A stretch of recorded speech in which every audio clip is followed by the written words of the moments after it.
Hare Krishna, everyone. Hare Krishna.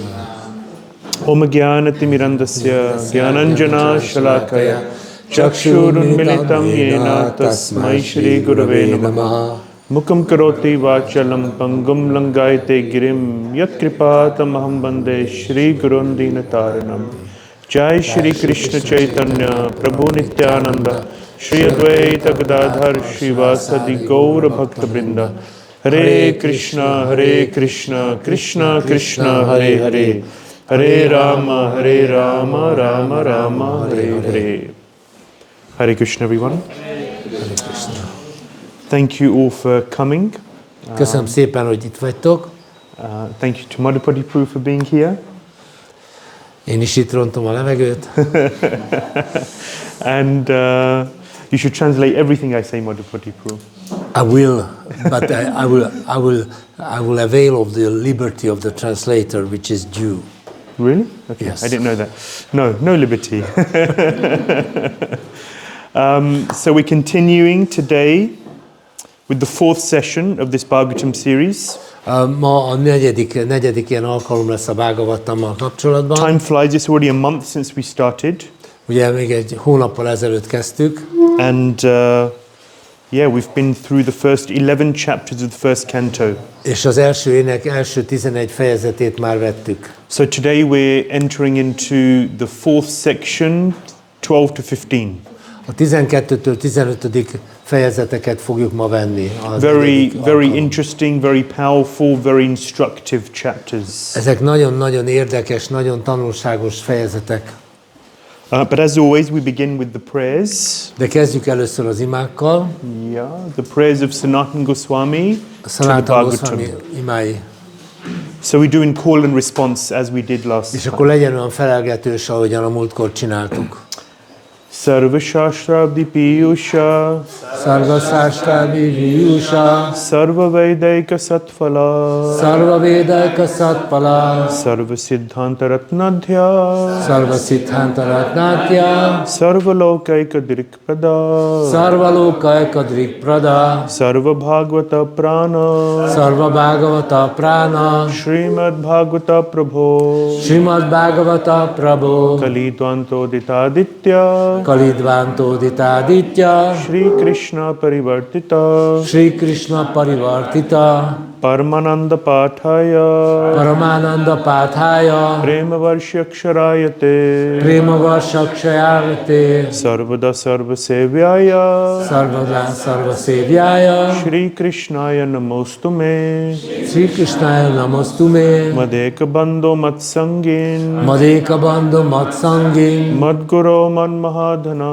Madguru Madmahadana Mannishtarka Madbhagya Mannishtarakya Madhaya Maddananda Namostute Madananda Namostute Sadhu Sadhu Tatdain Asadu Sadhu Tadain Ati Nichochatakara Ati Nichochatakara Anamuncha Kadachinmam Anamuncha Kadachinmam Premna Hrit Kantayospura. Premna Hrit Kantayospura. So just going back, and we'll read the translation for these wonderful prayers. Most akkor visszamegyünk, hogy a fordítást is elolvassuk ezeknek a csodálatos imáknak. Someone to read the first one. Valaki olvassa az elsőt. Hungarian, of course. Magyarul. Mataji. Ó Śrīmad-Bhāgavatam, ó nektár, amelyet az összes védikus szentírás óceánjából köpültek, ó a védákra kiemelkedő transzcendentális gyümölcsek, ó te, aki minden lelki filozófiai következtetés égkövével rendelkezel, ó te, aki spirituális látást adsz a világ minden emberének.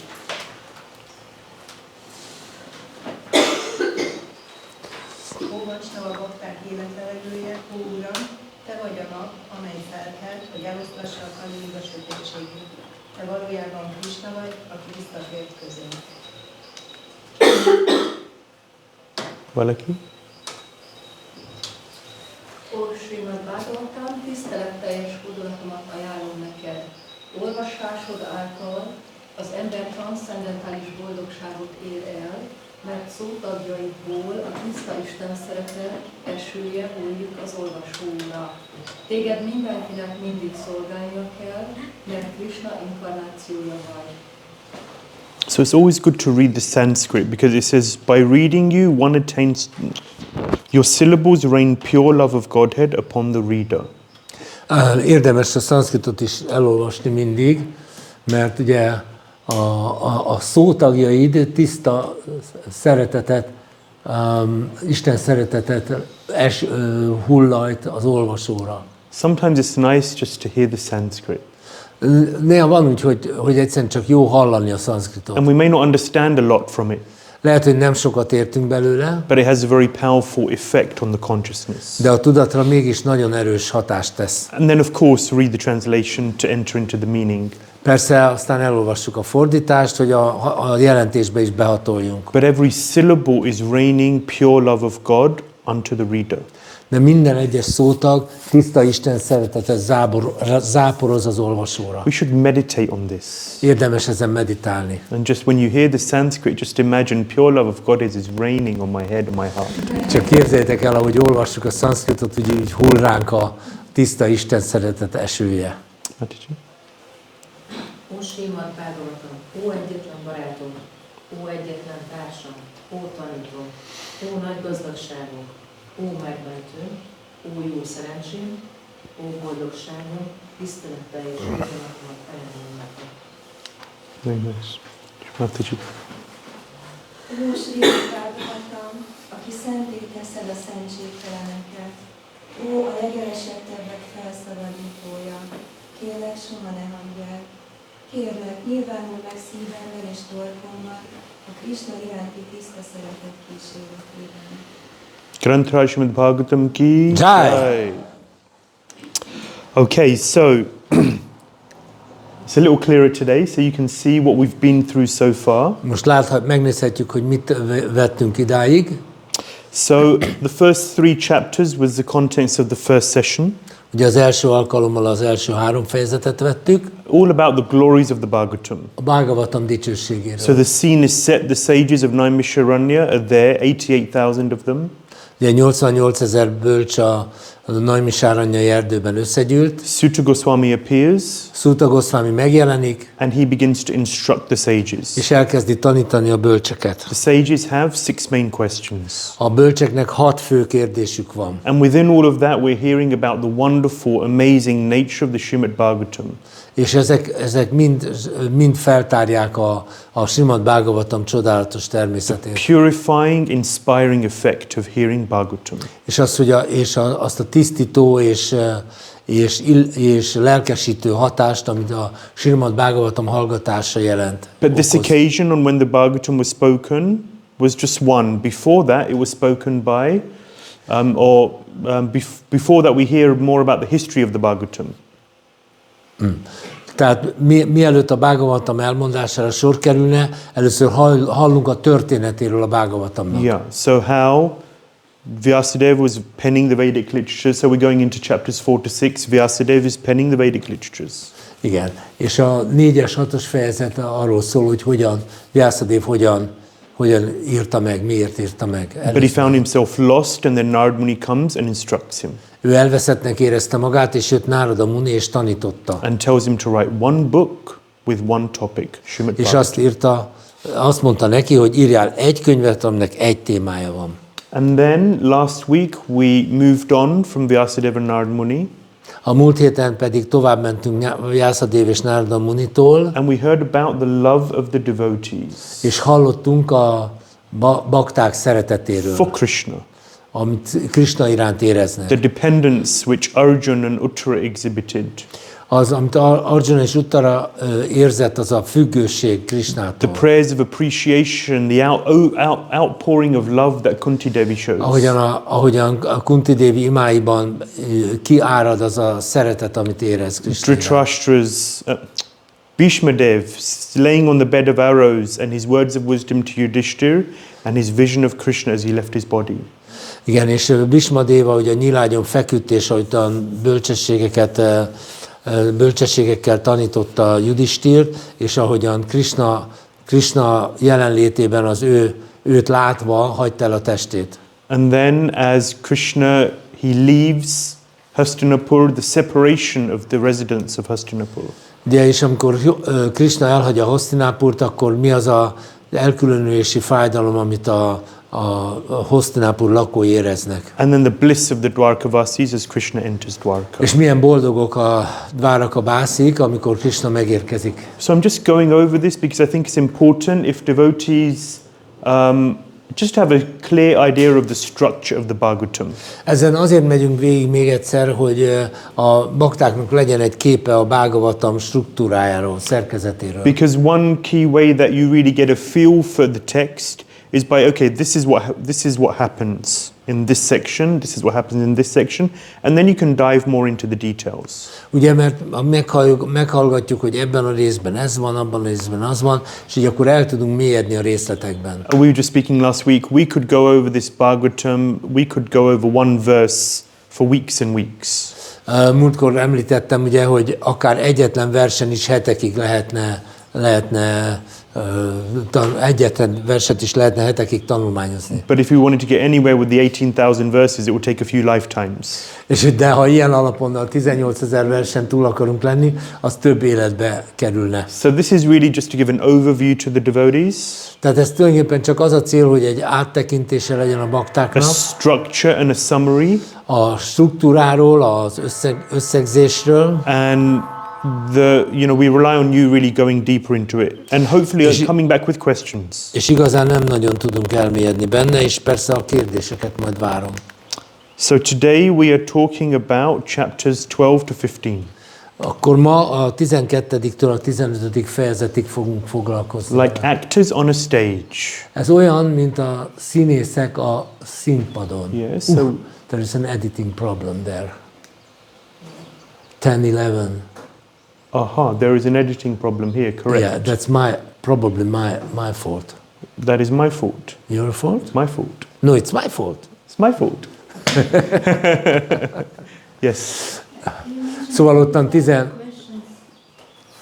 Thank you. So yeah, this is a slight error there. This should be 12 to 15, and this should be 16 to 17. Tehát itt 12-től 15-ig és 16-tól 17-ig kéne legyenek. My apologies. Elnézést kérünk. Oh, yes. So, before we begin today's session, I promised last week, thank you very much, Rupa Matimachi, that we'll have a little time for questions. Köszönöm Rupa Matimachi az emlékeztetést, hogy akkor mielőtt tovább megyünk, várom a kérdéseket az eddigiekkel kapcsolatban.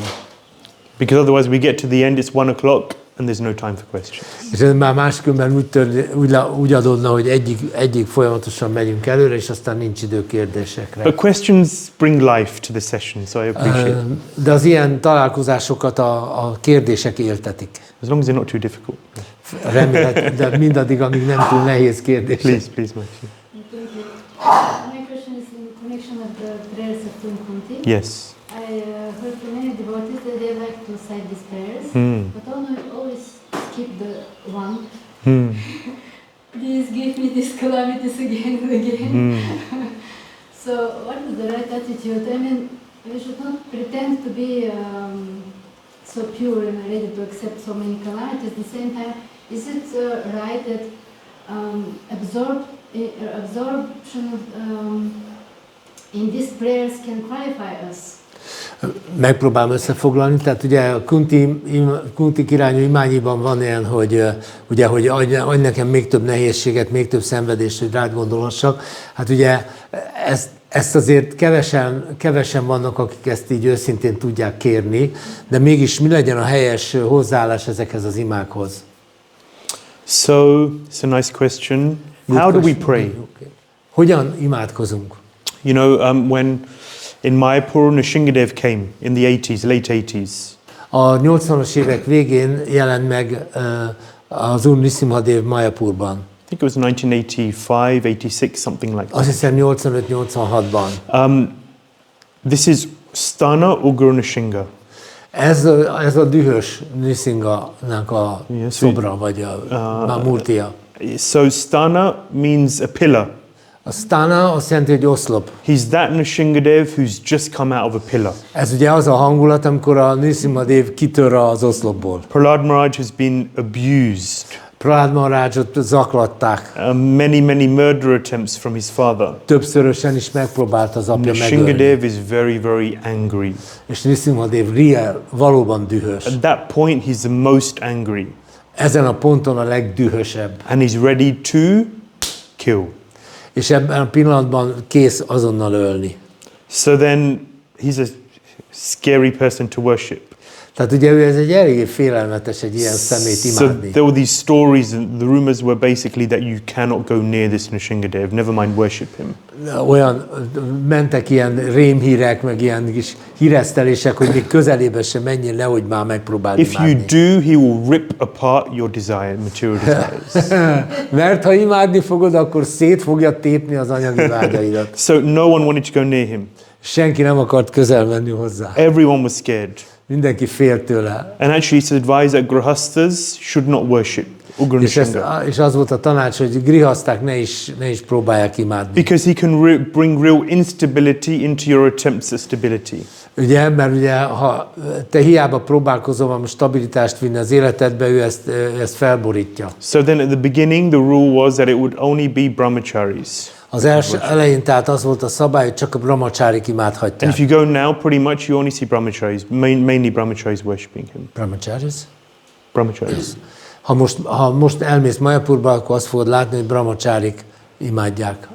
And of course he's cooled down a little because it's Mahaprabhu's place, Navadvip. Tehát ugye azóta egy kicsit lecsillapodott Nrisimhadev, mert hát ez mégiscsak Mayapur. Because Navadvip is a place of just mercy. És Navadvip ugye az a kegynek a helye. It's Audarya Dham. Tehát kegynek a helye. And so whoever's the presiding deity of a place, and in Navadvip, Mayapur of course is Chaitanya Mahaprabhu, that mood prevails. Ugye minden hely követi az imádandó istenségnek a hangulatát, a Mayapurban természetesen az Úr Chaitanya, tehát ott egy kicsit ilyen enyhülnek a dolgok. Yeah. So Nrsingadev is a little calmer, but still you have to be careful. Tehát Nrisimhadev ugye egy kicsit lecsillapodott, de azért jobb vigyázni. So this point about praying according to our qualification, I think is relevant. Azt hiszem, itt kell azt az elvet alkalmazni, hogy a saját képesítésünknek megfelelően kell imádkozni. Krishna fulfills the sincere prayers of his devotees. Krishna teljesíti az őszinte baktáinak az imáit. So if we sincerely pray to Krishna, Krishna, please give me more and more calamities, because within those calamities I can remember you. Hogyha azért imádkozunk, hogy Krishna adj nekem további nehézségeket, mert a nehézségek idején tudok rád gondolni, akkor we have to make sure that actually when we do face calamities, we are actually able and qualified to remember Krishna. Tehát nagyon fontos, hogy ha jönnek a nehézségek, hogy akkor azok képesítve legyünk arra, hogy ezeket elfogadjuk. Yeah, so it is quite a high level of prayer. Tehát ez egy eléggé magas szintű ima. Bhakti Tirtha Maharaj has a nice prayer. Bhakti Tirtha Maharajnak van egy nagyon szép imája. He says, whatever is in my life that is a blockage, an obstacle, an impurity, please remove it, Krishna. Így szól, hogy ha van az életemben olyan tisztátalanság vagy egyéb akadály, ami közénk áll, akkor azt tessék, létszes, vedd el. And whatever I need in my life, whatever will be progressive, please give to me, or please impose upon me. És mindent, ami kedvező az életemben, azok légy szíves, azokat add meg, illetve rendeld el a számomra. And I know devotees who have made that prayer, and their life is just transformed. És én ismerek olyan bakták, akik ezeket az imákat mondták, és akiknek az élete megváltozott. And some of them were strong enough to take and accept those changes. Voltak olyanok, akik eléggé erősek voltak, hogy elfogadják ezeket a változásokat. It's a pure devotional prayer. Mert ez egy tiszta bhakti ima. So if you see Krishna within these things, within the changes in our life, then you can go through them.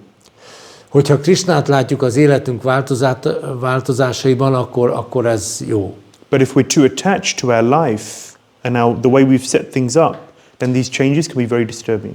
De hogyha mi ragaszkodunk az életünk berendezéséhez, és ahogyan létrehoztuk ezeket az elrendezéseket, akkor ha ez megváltozik, akkor az eléggé zavaró lehet. So, in English we have a saying, he's bitten off more than he can chew. Aha, angolul van egy ilyen, hogy többet harapott, mint amit meg tud rágni. Does that work in Hungarian? Understandable. Understandable, Ki sokat markol, keveset fog. Jó. Someone grabs much, Right. cannot hold Right. that much. So you understand the point. It's too much. And Túl then, sok. and then actually it has a detrimental impact on their spiritual És life. akkor végső soron hátrányos hatása lesz. So one has to be sensitive to where they are and the maturity of their devotion. Tehát tisztában kell lennünk azzal, hogy hol vagyunk, milyen szinten vagyunk az odaadásnak. How much can I see Krishna in my life? Mennyire vagyok képes Krisnát látni az életemben. That's qualification. Ez a minősítés. To see Krishna Képesítés. behind everything that is going on in our lives. Hogy képes vagyok-e látni Krisnát mindenben, ami az életemben történik. Knowing and realizing that not a blade of grass moves without his sanction. És meg kell jegyezzünk, tisztában kell lennünk azzal, hogy egy fűszál sem hajolhat meg az Úr akarata nélkül. To what degree have we realized that? Most az a kérdés, hogy milyen fokig tudjuk ezt mi To what megvalósítani. degree do we want Krishna to be in control of our lives? És hát ugye mennyire akarjuk, hogy Krishna így beleszóljon az életünkbe. Philosophically, yes. Filozófiailag persze, igen. Philosophically, it's all there and we agree and we nod and we Hogyne, hear it all the hogyne, time. igen, persze. But psychologically, De lélektanilag, we tend to be atheistic. lélektanilag lehetünk egy kicsit ateisták, Okay, előfordulhat. Krishna, my life. Jó, Krishna, ez az én életem, igen? I can take care of my life. Én elrendezem az And életemet. I want it to be like this. Ezt én így akarom. Krishna, don't get involved, please. Krishna, légy szíves, ne piszkálj bele az életembe. Leave this to me, I can take Ezt control csak of it. hagyd rám. My life. Ez az én életem. So it depends on where we are. Ugye ez a kérdés, hogy hol tartunk. Draupadi had to just put up her hands. Draupadi csak felemelte a kezét. Govinda, no choice, nothing. Nincs választás. Yes, Machi. When reflecting on Rukmati's question, a question came to Please, please. Nekem is van egy kérdésem ezzel kapcsolatban. Instead of prayers, my attitude, I'm asking whether it's wrong or right, is that, for instance, every day I'm trying to be grateful and as grateful to what I have as possible, and I try to remember as often as I can. Én ugye nem imákban fejezem ezt ki, hanem minden nap próbálok hálás lenni, fejleszteni a hálát azért, ami van. Some people recommend us to carry, an acquaintance recommended me to carry a stone in my pocket. I put it in the morning, then I'm grateful, at least at that time. And in the evening, when obviously I remove my clothes, change my clothes, and then I remove that stone from the clothes, and then I have to remember to be grateful as well. Is it a good thing to do? Tehát ugye az a kis rendszerem van ezzel kapcsolatban, hogy minden reggel beteszek a zsebembe egy követ, ami emlékeztet arra, hogy legyek hálás. És akkor este, amikor levetközöm, akkor persze kiürítem a zsebeimet, kiteszem a követ, és akkor megint emlékezem arra, hogy legyek hálás. Jó dolog ez? So the stone itself doesn't have any value, it's more just as a reminder to be grateful. Ez nem egy ilyen drága kő, hanem ugye ez csak azért van, hogy emlékeztessen. Yeah, wonderful. I mean, Ez csodálatos. gratitude is such a wonderful quality. A hála az egy nagyon-nagyon csodálatos tulajdonság. It comes up today, actually. We'll talk about this a little bit. Fogunk erről ma is beszélni. About gratitude, actually. A háláról. And how important it is and how empowering it is, actually.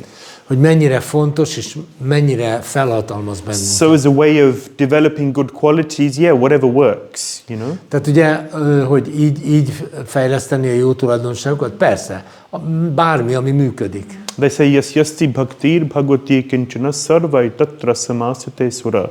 All as we practice devotional service, all of the good qualities of the demigods are invested into an individual. Ahogyan végezzük az odaadó szolgálatot, a félistenek összes jó tulajdonsága ráruházódik a gyakorlóra. This is verses 5, 18, 12. Ez az 5. ének 18. fejezet 12-es vers. And so basically, then sometimes devotees say, well, I'll just practice bhakti, I'll just chant Hare Krishna, I'll serve, and I'll wait for all of the good qualities to come. Ugye van, aki azt mondja, hogy hát én gyakorlom, én dzsapázok, szolgálatot végzek, és hát várom, hogy jöjjenek ezek a jó The tulajdonságok. verse says, I practice bhakti and all of the good qualities just come, magic. Ugye ezt ígéri a vers, hogy ezzel a csodálatos varázslattal, hogyha gyakoroljuk ezt az odaadó szolgálatot, megjelennek a jó tulajdonságok. And yes, it does work like that. Persze igen, működik ez így, But at the same time, we also have to make attempts to develop these good qualities in our own de lives. azért nekünk is kell dolgozni azon, hogy ezek a jó tulajdonságok megnyilvánuljanak. And see where their lackings are and try and work on these things. És kell dolgoznunk azon, tehát állandóan néznünk kell, hogy hol vagyunk gyengébbek, és ottan ezen dolgozni kell, ezt fejleszteni. At the same time, prayer itself is also one of the 9 processes of devotional service. De ugye az ima is az egyike a 9 odaadó folyamatnak. And the Bhagavatam is full of so many wonderful prayers. És a Bhagavatamban annyi csodálatos ima van. And we can learn from those also how to Ezekből pray. is lehet tanulni. Yeah, and, prayer itself is a wonderful way of connecting with Krishna, developing more of a relationship with him. Az ima az ugye egy kapcsolatteremtés Krishnával, és így fejleszti a And to kapcsolatot. step by step, Lépésről lépésre. pray to Krishna to develop in our devotion. Tehát, hogy imádkozz Krishnához, hogy fejlessze az odaadásodat. Okay, we'll have more questions later, Akkor majd később fogunk kérdésekre időt hagyni. but for now we continue with today's session. És akkor most folytassuk a mai alkalmat. Like actors on a stage. Mint színészek a színpadon. So, this is a very nice verse from the Bhagavad Gita. Ez a Bhagavad Gita-ból egy nagyon szép vers. Who knows this verse? Ki tudja ezt a verset? Yes, some, very nice. So it's one of the 4 seed verses of the Bhagavad Gita, Chatushloki Gita. Ez a Gita 4 fő versének az egyike. Yeah, Tesham satata yuktanam bhajatam priti purvakam dadami buddhi yogam tam yena mamupayanti te. Someone to read the translation Valaki legyen szíves a fordítást who hasn't olvassa read fel. yet. Olyan valaki, aki még eddig nem beszélt. Szüntelen oldalásra és szeretettel szolgálnak engem, azoknak megadom azt az értelmet, melyet eljuthatnak hozzám. So basically, what we'll be hearing about in today's session is various devotees who left the world. A mai alkalommal olyan baktákról fogunk hallani, akik elhagyták ezt a világot. What is a key ingredient Mi a kulcs eleme ennek? which qualifies one or which determines one's future after one dies? Mi az a kulcselem, ami meghatározza azt, hogy mi történik azzal, aki elhagyja a testét, meghal? It is their state of consciousness. A tudatállapota. Yeah? It's the amount of love that an individual has developed. Az a szeretet mennyisége, amit az illető kifejlesztett magában. So those who are serving Krishna with love, remembering Krishna with love, Azok, akik szolgálják Krisnát szeretettel, akik szeretettel emlékeznek meg róla. the more love we develop, Minél több szeretetet fejlesztettünk ki, the better place the soul goes to in the next life. annál jobb helyre kerül a lélek a következő életben. So we will be hearing today about various devotees Ma különböző baktákról fogunk hallani, who, through loving Krishna, attained Krishna. és ezek a bakták a Krishna iránti szeretet útján eljutnak Krishnához. Or at least attained a higher position. Vagy legalábbis egy magasabb helyzetbe jutnak. Yeah, so of course Parikshit Maharaj, due to his love, he's protected by Krishna. Ugye Parikshit Maharaj a szeretete révén eléri, hogy megvédi Krishna. We'll hear about Dhritarashtra, who at the very end of his life was inspired, encouraged, or even kicked to develop. Aztán hallunk Dhritarashtáról, aki az életének a legesleg végén bátorítva lett, sőt azt lehet mondani, hogy odáig rugdosták, hogy kifejlődött benne ez a szeretet. Yeah, or to develop a higher level of consciousness. Vagy legalábbis egy magasabb szintű tudatosságot ért el. We'll be hearing about how Krishna leaves. Arról is fogunk hallani, hogyan távozott Krishna. And then when Krishna leaves, then the Pandavas, Kunti, they think, what's the point of us being on this planet? És amikor Krishna eltávozott, akkor a Pándavák és Kunti Devi azt gondolják, akkor minek vagyunk mi itt? So then they also leave, Tehát ők is elmennek. accompanied with Draupadi and Subhadra. Draupadi és Subhadra társaságában. The Mahabharata is really talking about how to live in this world.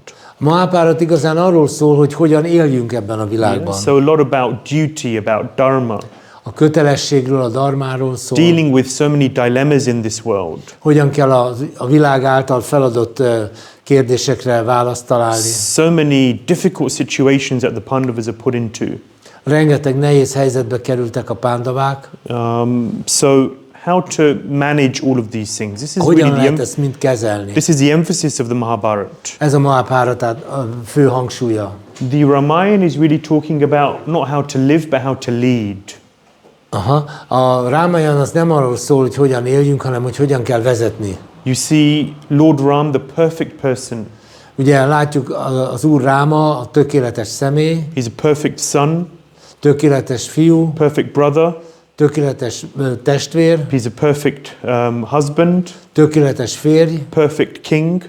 tökéletes király. And it's really showing how to be a perfect. That's actually how the Ramayana begins. What is the qualities of a perfect person?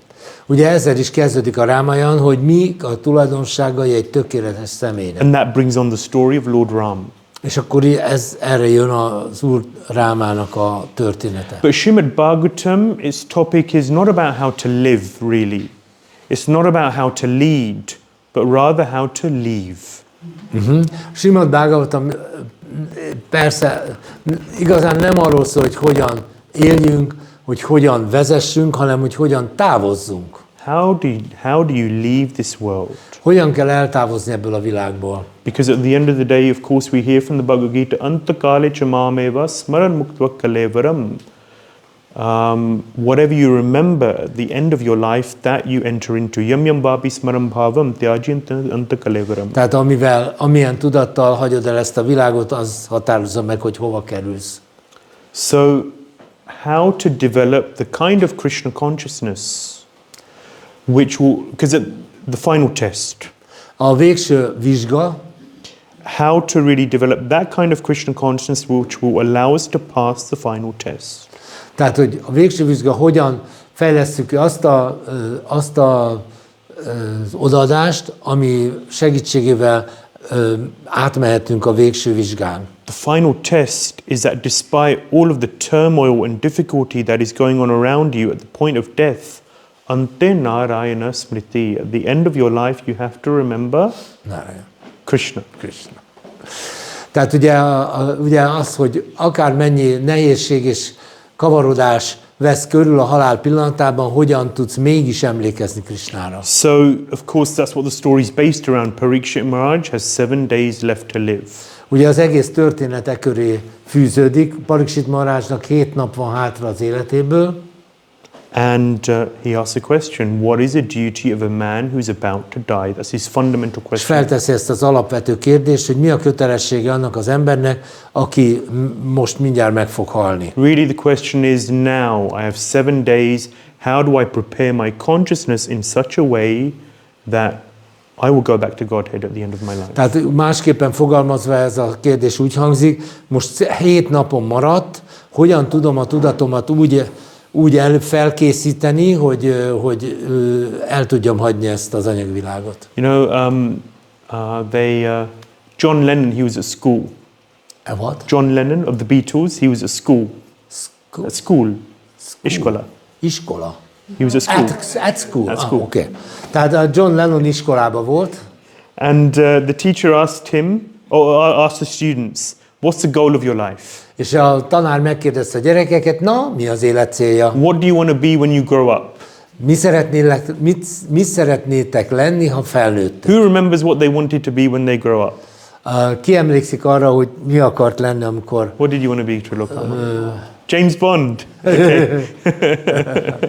Yeah, and Mataji? I wanted to be a dolphinologist or oceanologist. Tehát ilyen delfin szakértő vagy óceán kutató akart lenni. Nice. Very nice. Anyone else would like to share? Még valaki? See Gaurachandra? What did you want to be, Gaurachandra? Mi akartál lenni? A spiritualist. lelki ember. So John Lennon, so everyone went around just like this, they had various different ideas and various different aspirations.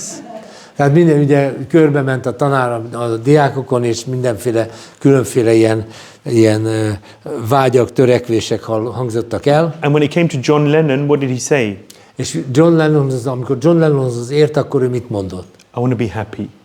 Én boldog akarok lenni. The teacher said, you don't understand the question, John.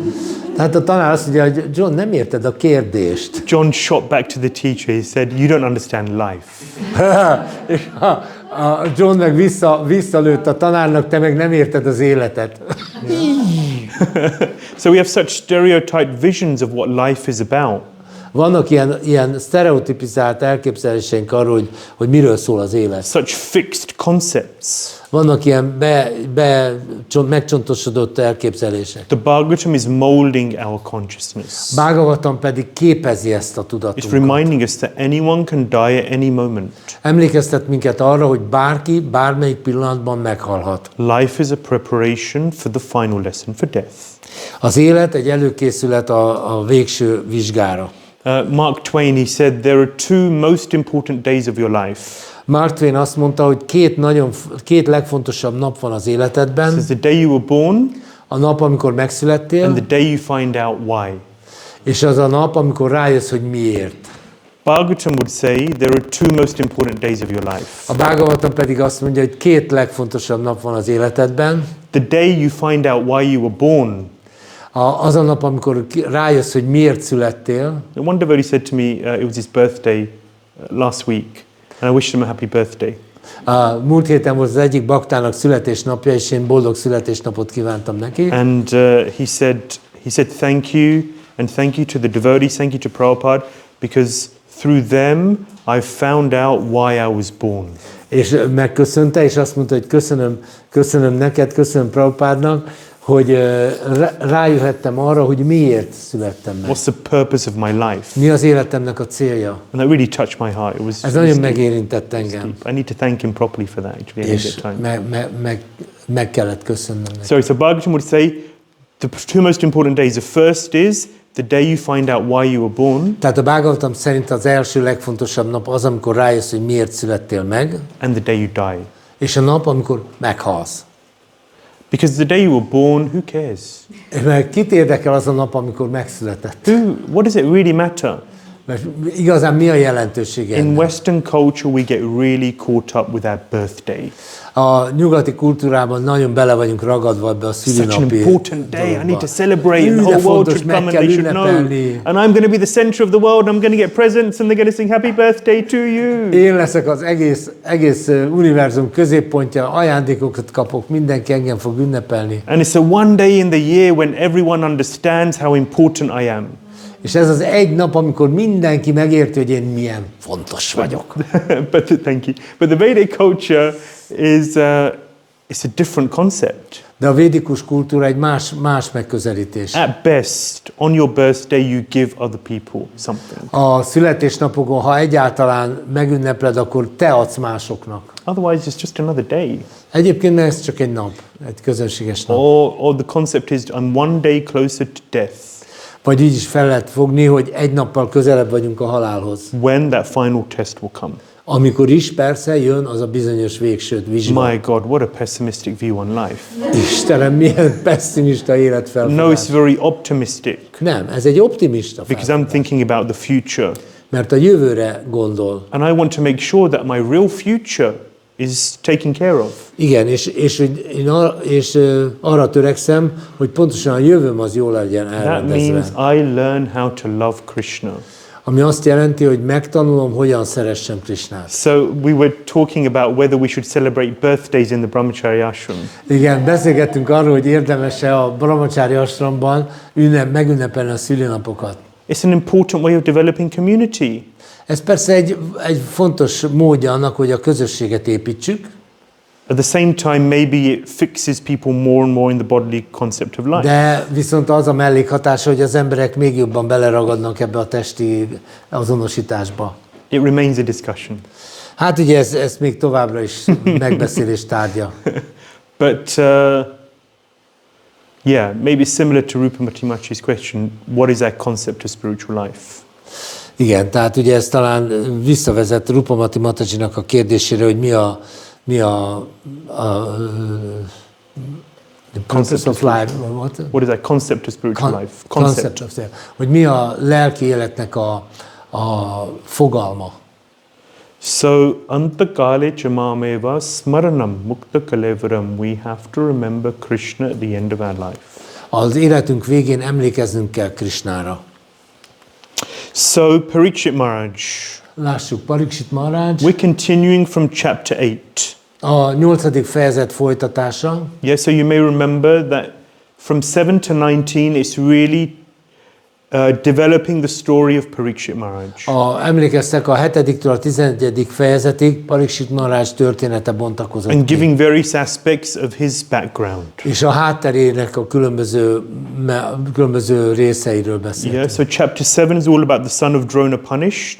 Ugye a 7. fejezet, amikor Dróna fia megbűnhődik. Yeah, so he shot a Brahmastra Arjun and then he shot one at the womb of Uttara. Ugye kilőtt 2 brahmastrát, az egyiket Arjunra, a másikat Uttarának a méhére. Krishna protects Uttara and her womb. Krishna megvédi Uttarát és az ő méhét. And then Parikshit Maharaj is saved.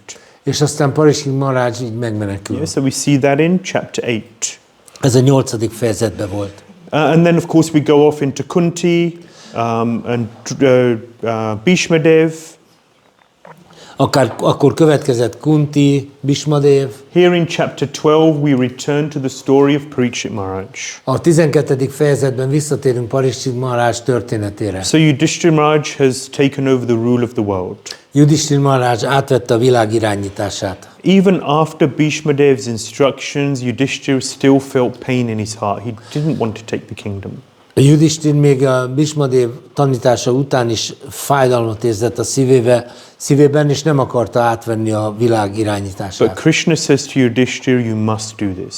De Krishna azt mondta, Yudhishthirnak muszáj You megcsinálni. must do it because this is for the benefit of humanity. Azért, mert ez az emberiség hasznára válik, You must do it because this is my instruction to you. és különben is ez az utasításom, azért is meg kell tenned. So, and you're a Rajrishi, you're a great soul. Te egy nagy lélek vagy. These days you have Rajas and you have Rishis. Ugye a mai világban vannak rádzsák, és vannak risik. Someone who's a king, Vannak királyok, politicians, etc. politikusok, stb. And then you have sages. És vannak bölcsek. In those days, those people who were in charge have had both qualities. Azokban az időkben, akik irányító pozícióban voltak, mindkét tulajdonsággal rendelkeztek. They were expert administrators. Nagyon értettek az And at the irányításhoz, same time, they were very spiritually evolved souls. de ugyanakkor nagyon lelki irányultságú lelkek voltak. It's a great combination. Ez egy nagyszerű kombináció. So Yudhishthira Maharaj takes over soon after Parikshit Maharaj is born. Ugye Yudhishthira Maharaj átveszi az irányítást, nem sokkal később Parikshit Maharaj megszületik, And there's great jubilation. és akkor nagy újongás van. He's a very Krishna-conscious young man. Ez egy nagyon Krishna tudatos fiatalember. Yeah, so Prabhupada also describes that when he was young, his father gave him little deities of Radha and Krishna. Ugye Prabhupád is leírja, hogy amikor még kicsi volt, az apjától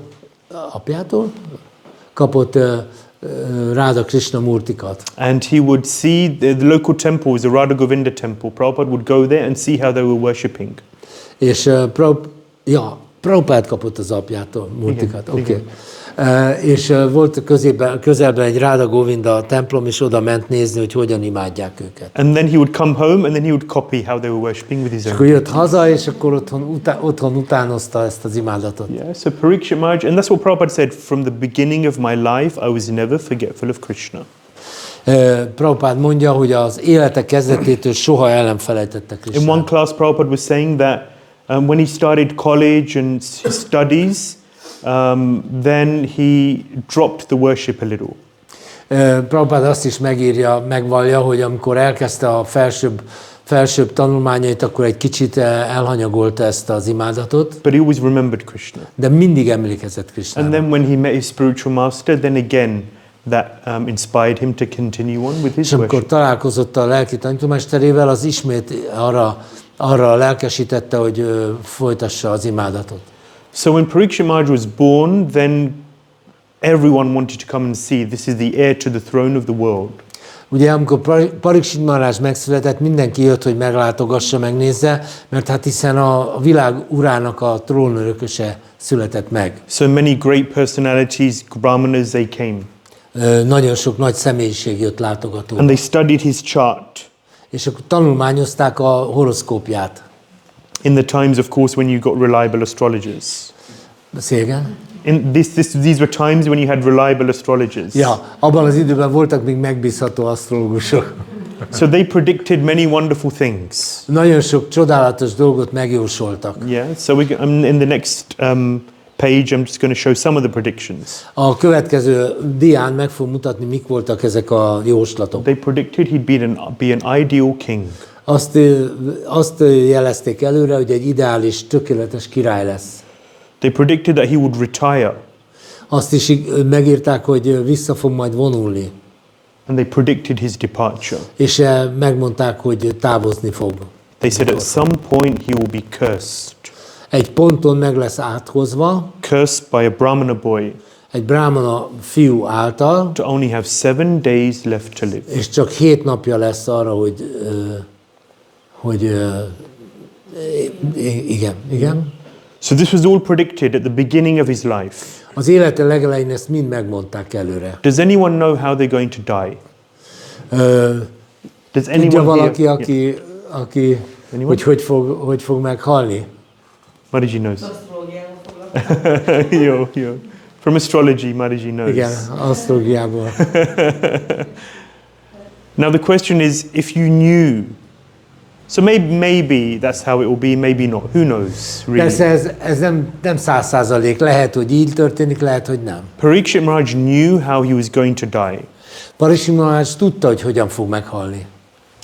Most of us, if we knew, then it will just shroud, it will be like a constant cloud over our head. A legtöbbünk számára, hogyha tudnánk, hogy hogyan és mikor halunk meg, akkor az olyan lenne, mint egy sötét felhő állandóan a fejünk This fölött. worry, this fear, Aggodalom, félelem, constant meditation, I'm going to die, and this is how it's going to állandó happen. meditáció, meg fog halni. Because it's greatest fear for the conditioned soul. A feltételekhez kötött léleknek ez a legnagyobb félelme. But for Parikshit Maharaj, it didn't affect him.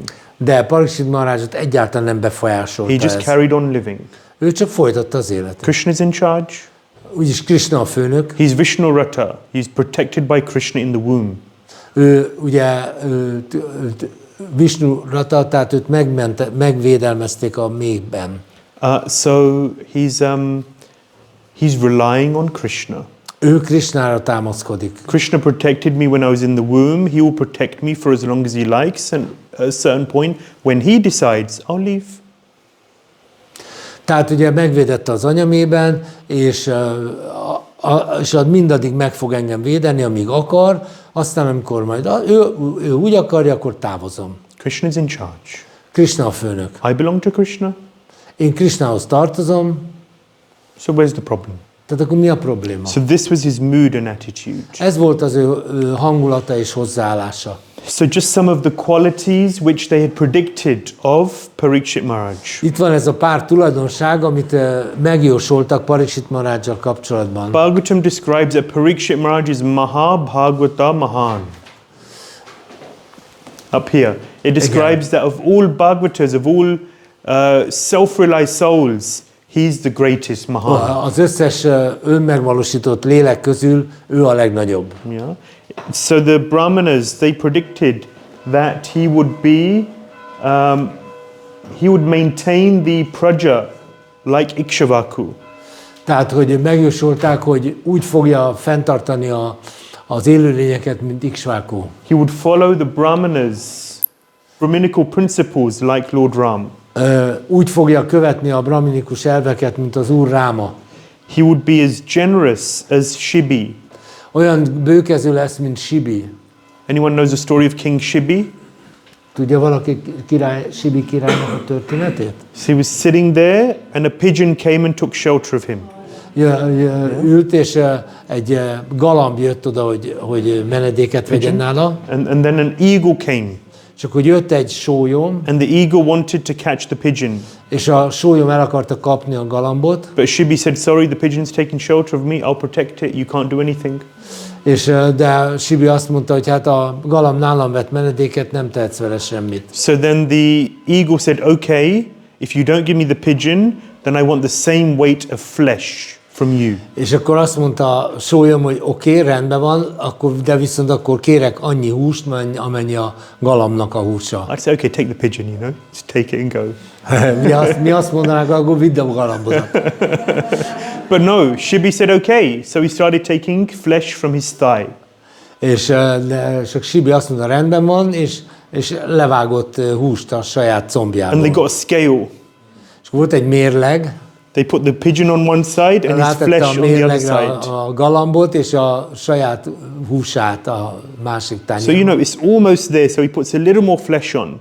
Amiben majdnem annyi, akkor még egy kis húst rátett. But still, the pigeon then suddenly gets heavier. De mégis a galamb az mégis nehezebb volt. So then he put a little more flesh on. Akkor még egy kis húst oda tett. And the pigeon just got heavier. És akkor a galamb megint nehezebb. Eventually he had no more flesh to give. És aztán már nem volt több húsa, amit adhatott volna.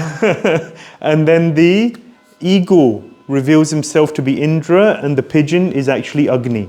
They were testing him. És tulajdonképpen kiderült, akkor felfedték, hogy ez tulajdonképpen egy teszt, mert a sólyom az Indra volt, és a galamb pedig Agni. És csak tesztelni akarták az ő nagy lelkűségét. How generous was Shibi? They said, okay, you passed the test. Na, és azt mondták, na jó, hát akkor átmentél a vizsgán. There may not be much left of you, but you've passed the Nem test. sok maradt a testedből, de a vizsgán átmentél. Yeah, so you will be generous like Shibi. Tehát olyan bőkezű lesz, mint Sibi. You will be, what does this mean? Bharat, you will broadcast the glories of your dynasty like Bharat. Tehát öregbíteni fogja a dinasztia hírnevét, mint Bharat. So there's a few Bharats which we meet in the scriptures. Ugye az Szentírásokban találunk néhány Bharatot. There's Lord Ram's Bharat. De ez az Úr Rámának a testvére, Bharat. Yeah. Of course, today we're celebrating Ram Navami. Ugye kvázi a Rám Nav, amit ünnepeljük. Then there's the Bharat of Rishabdev, his son, 100 sons. The oldest was Bharat.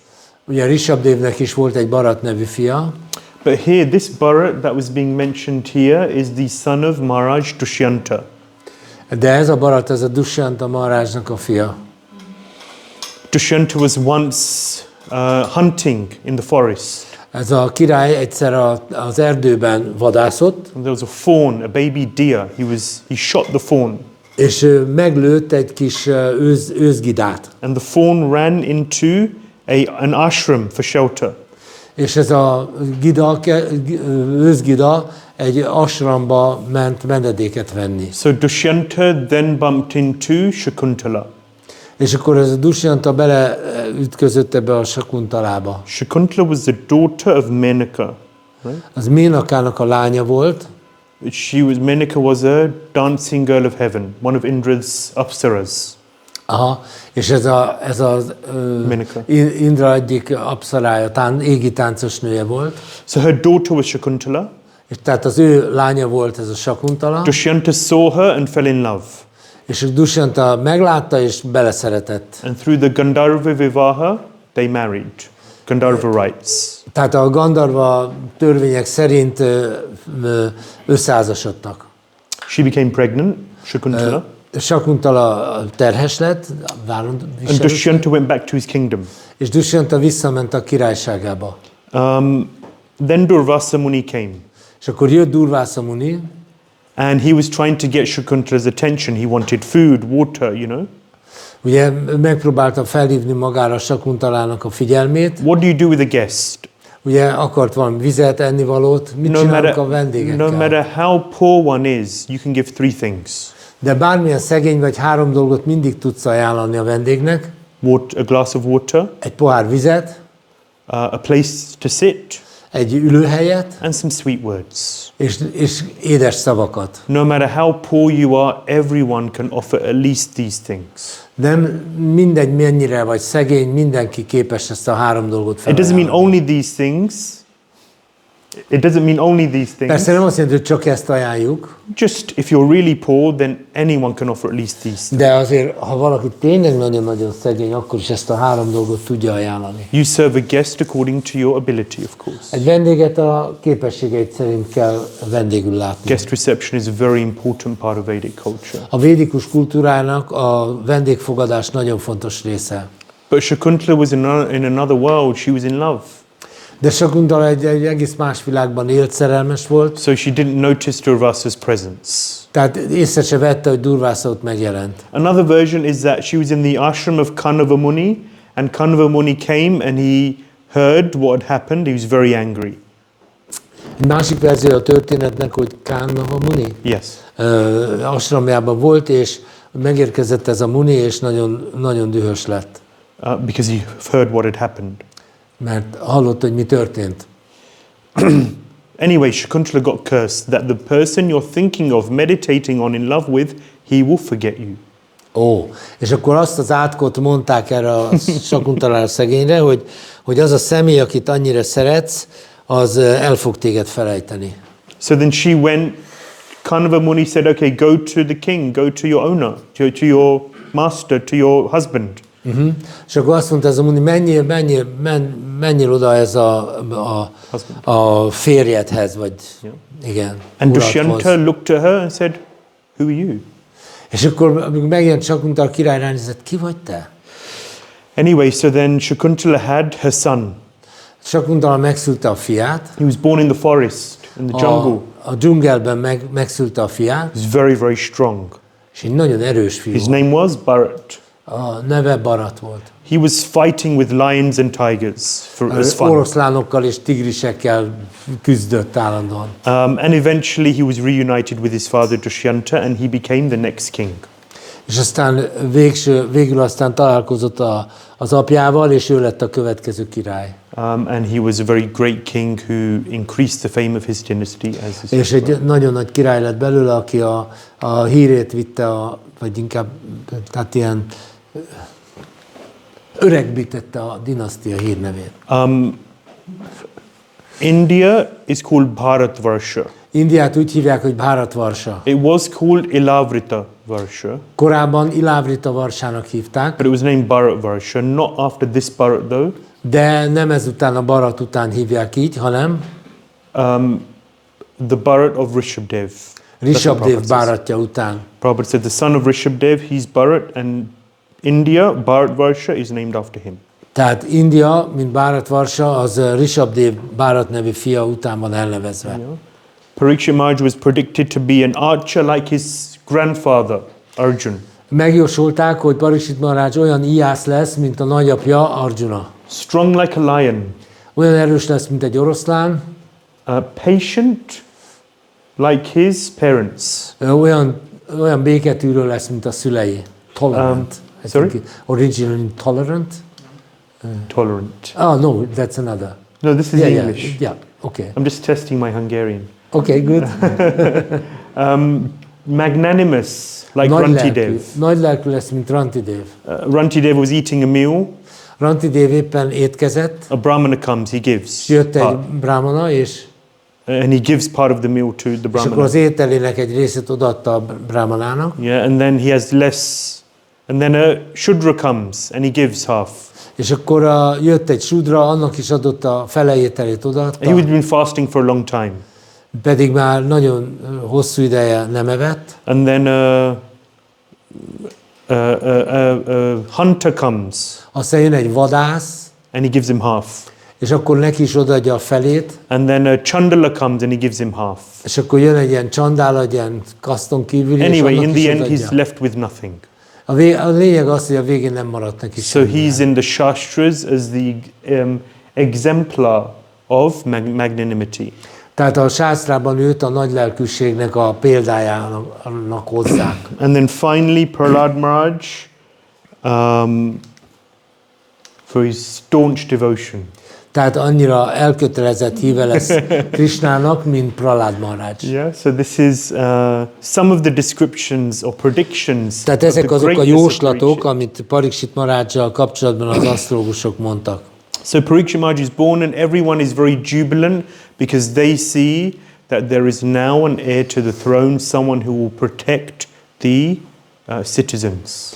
Ugye, és akkor mindenki nagyon örült, mert akkor végre van egy trónörökös, aki majd meg fogja védeni a polgárokat. And when Yudhishthira Maharaj decides to descend from the throne, there is someone who will take over and take the dynasty to greater heights. És amikor majd Yudhishthira Maharaj le fog mondani a trónról, akkor lesz valaki, aki elfoglalja, és aki viszi tovább a dinasztiát.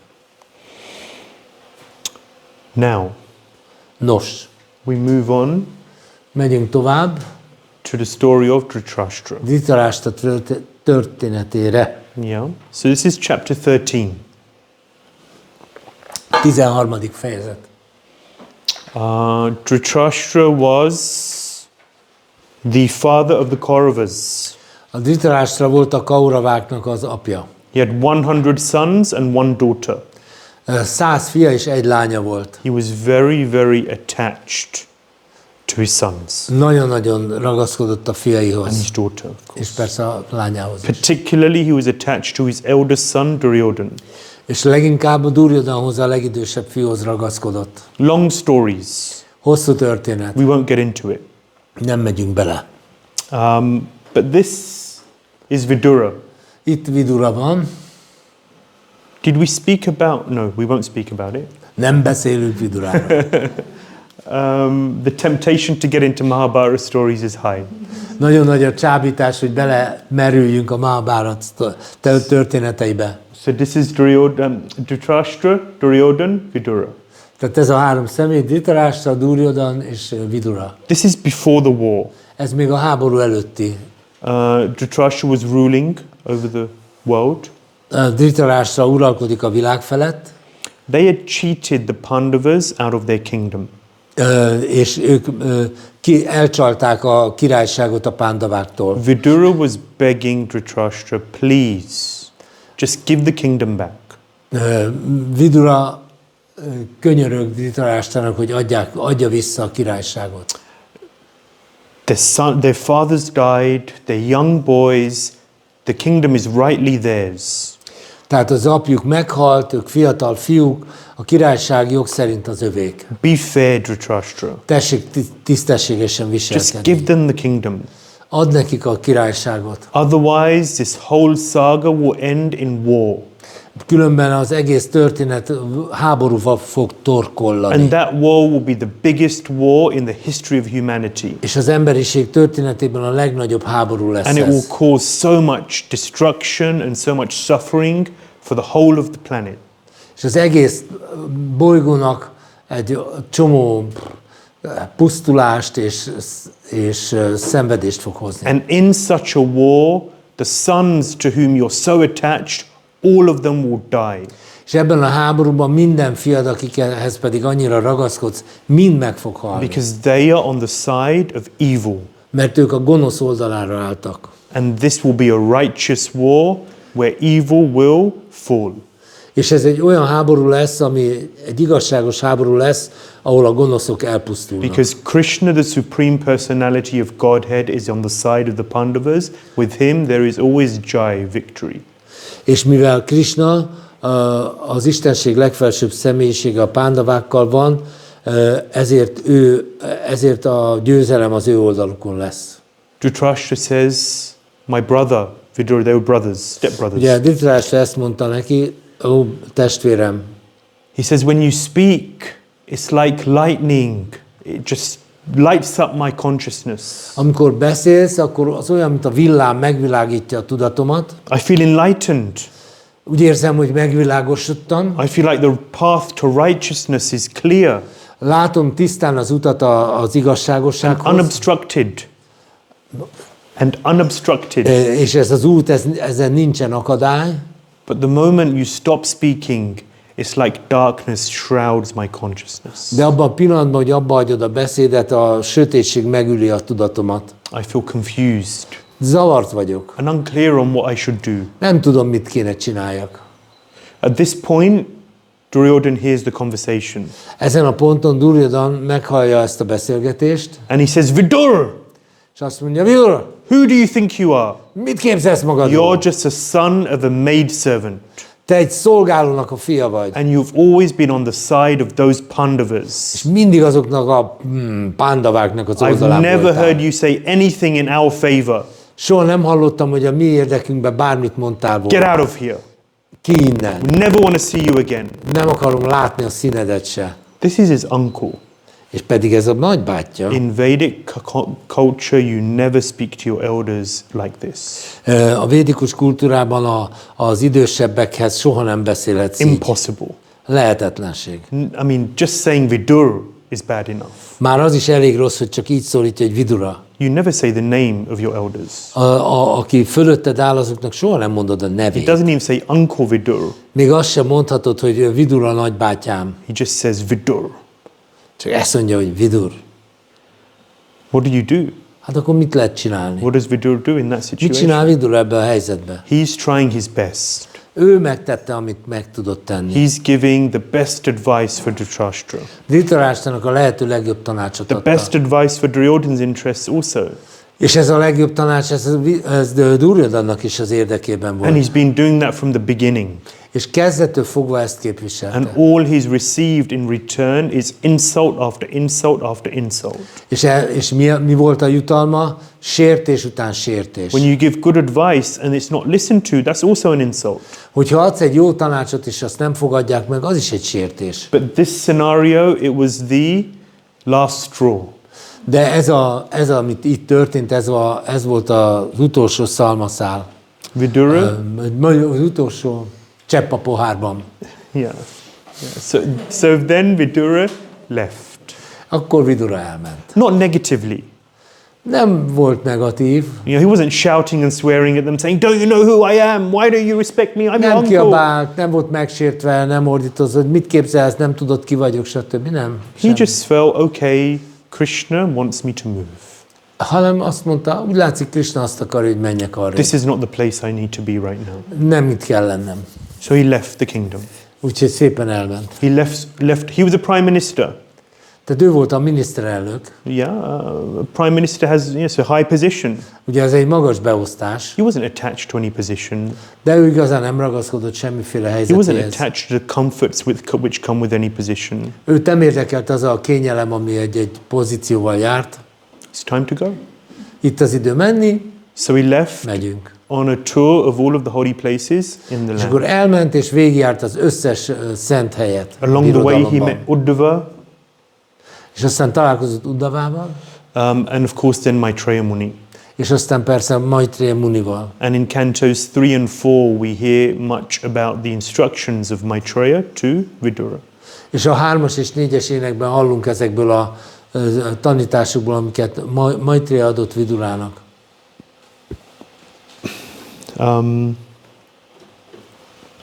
After 38 years, 38 év után,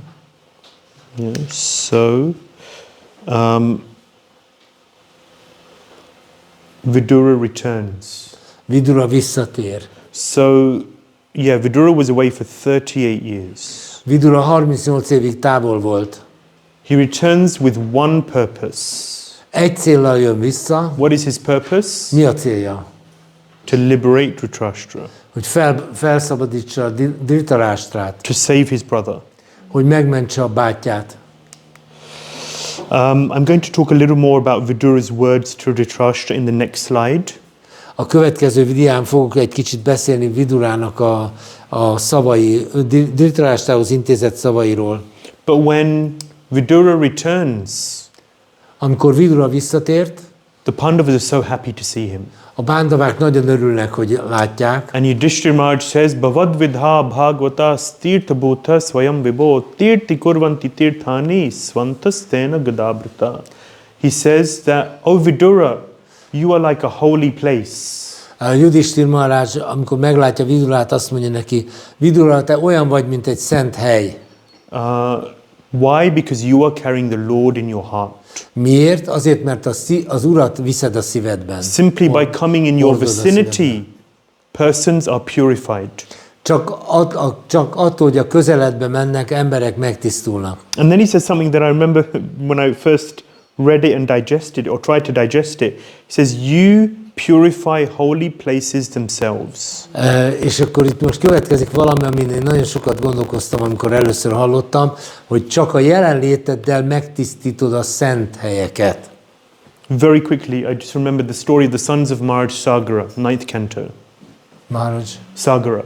Sagara története a 9. énekből. They were burnt to ashes. Ugye hamuvá égették őket. And there was one way of liberating them. És egy módon lehetett őket felszabadítani. The Ganga had to flow over those ashes. Azzal, hogy a Ganges végig átfolyjon az ő hamvaikon. But who was powerful enough to elicit the Ganga to come? Ki volt elég hatalmas ahhoz, hogy a Gangát rávegye arra, hogy jöjjön arra? So the Ganga said, no, I won't go. Ganga azt mondta, nem megyek. Two main reasons. Két fő okból. One, because when from the heavenly region the Ganga comes down, then it will pierce the earth and cause great destruction. Ugye egyrészt, mert amikor a Ganga belép az univerzumba, nagyon magasról, akkor az esésével elpusztítja a földet, vagy nagy rombolást végez. And number two, Ganga said that the sinful people of Kali Yuga will come and bathe in my waters and deposit their sins in me.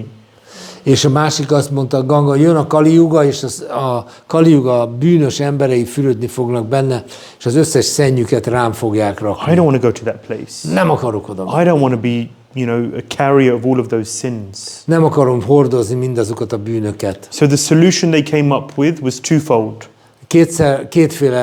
Tehát két részből álló megoldást találtak. Number one, they persuaded Lord Shiva to catch the Ganges in his jata, in his hair. Az első az, hogy megkérték az Úr Shivát, hogy fogadja a fején a belépő Gangát. To break the fall. Hogy ezzel a Gangának az esését tompítsa. And Ganga could flow nicely. És akkor a Ganges tud szépen folyni. But then what do you do about the degraded nature of the age and the De akkor mit kezdjünk ennek a korszaknak a degenerált tulajdonságaival? And the people who just give their sins to Ganga. Hogy az emberek a bűneiket odaadják a Gangának. What would be the solution for that? Mi lesz erre a megoldás? Bhagavatas, great souls. A Bhagavaták, a nagy lelkek. Great souls who would traverse the earth.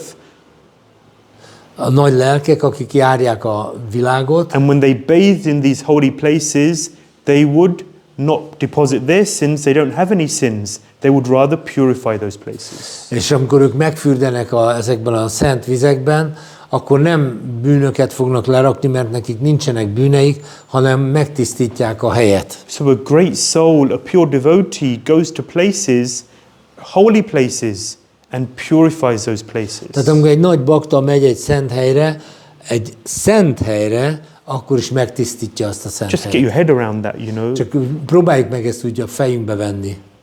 And when we come across a great soul, how much do we really understand and respect them? És hogyha mi egy nagy lélekkel találkozunk, vajon mennyire értjük ezt meg, és mennyire tiszteljük?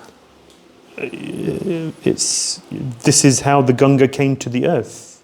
Így jött a Ganges a földre. So when Yudhishthira Maharaj sees Vidura come home, he says, you are such a person that you yourself, by going to holy places, you purify those holy places. Ugye, amikor Yudhishthira Maharaj látta, hogy jön ő, akkor mondta, hogy hát te egy annyira nagy szent vagy, hogy még a szent helyeket is megtisztítod. Tirthi kurvanti tirthani svantastena gada, because you're holding the Lord in your heart. Mert a szívedben hordozod az Urat. So how we should also, Bhagavan Vishate Hridi. Yeah, we said this verse 2:8-4 from the Bhagavatam, where you are inviting the Lord to come into your heart.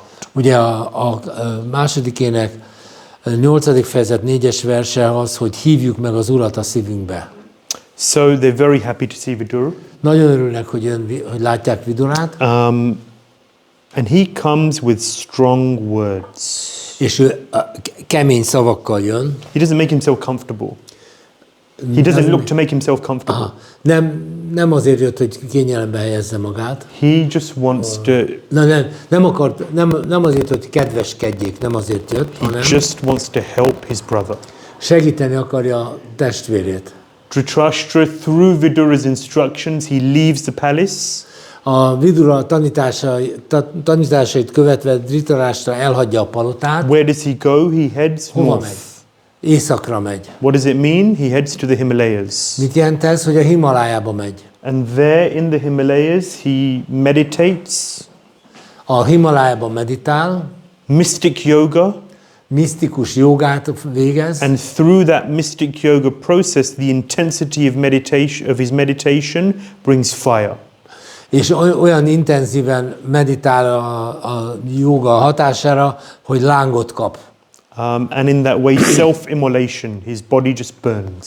És így önmagát elégeti, a teste elégeti önmagát. He goes to a higher place, Magasabb helyre kerül, attains perfection. eléri a tökéletességet. And Gandhari, she carries out sati. She enters into the fire. És a Gandhari pedig szintén belép a tűzbe. She was a very devoted wife. Ő egy nagyon odaadó feleség volt. And we will speak about Dhritarashtra and Vidura Most beszélünk Dhritarashtraról és Viduráról, after an 8-minute break. de egy 8 perces szünet után. Thank you. Köszönöm. See you soon. És nem sokára találkozunk. Hare Krishna. Granth Śrīmad-Bhāgavatam ki jai. Hare Krishna. Hare Krishna. Szóval, Dhritarashtra and Vidura. Dhritarashtra és Vidura. So Vidura is there, he's absorbed in Godhead, but he returns for the benefit of his ailing, confused brother. Vidura ott van az erdőben, mégis visszatér, csak azért, hogy felvilágosítsa az öregedő és zavarodott testvérét. Dhritarashtra is blind Dhritarashtra ő vak. in two ways. Két szempontból is. He's physically blind, that's obvious. Fizikailag is vak, ez nyilvánvaló. He was born that way, Így született. but he's also spiritually blind. De lelki szempontból is vak. He's spiritually blind because of his attachments. Azért vak lelkileg, mert ott vannak a ragaszkodásai. He was so attached to his sons, Olyan erős ragaszkodás fűzte a fiaihoz, they left. akik pedig elmentek. His sons. Yeah?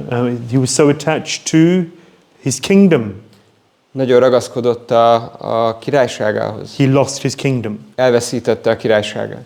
And then, after the whole war was over, Dhritarashtra stayed in the kingdom, and because he was attached to the material comforts that the kingdom provided. És miután mindenét elveszítette, Dhritarashtra mégis ott marad a palotában, mert ragaszkodott az anyagi kényelemhez.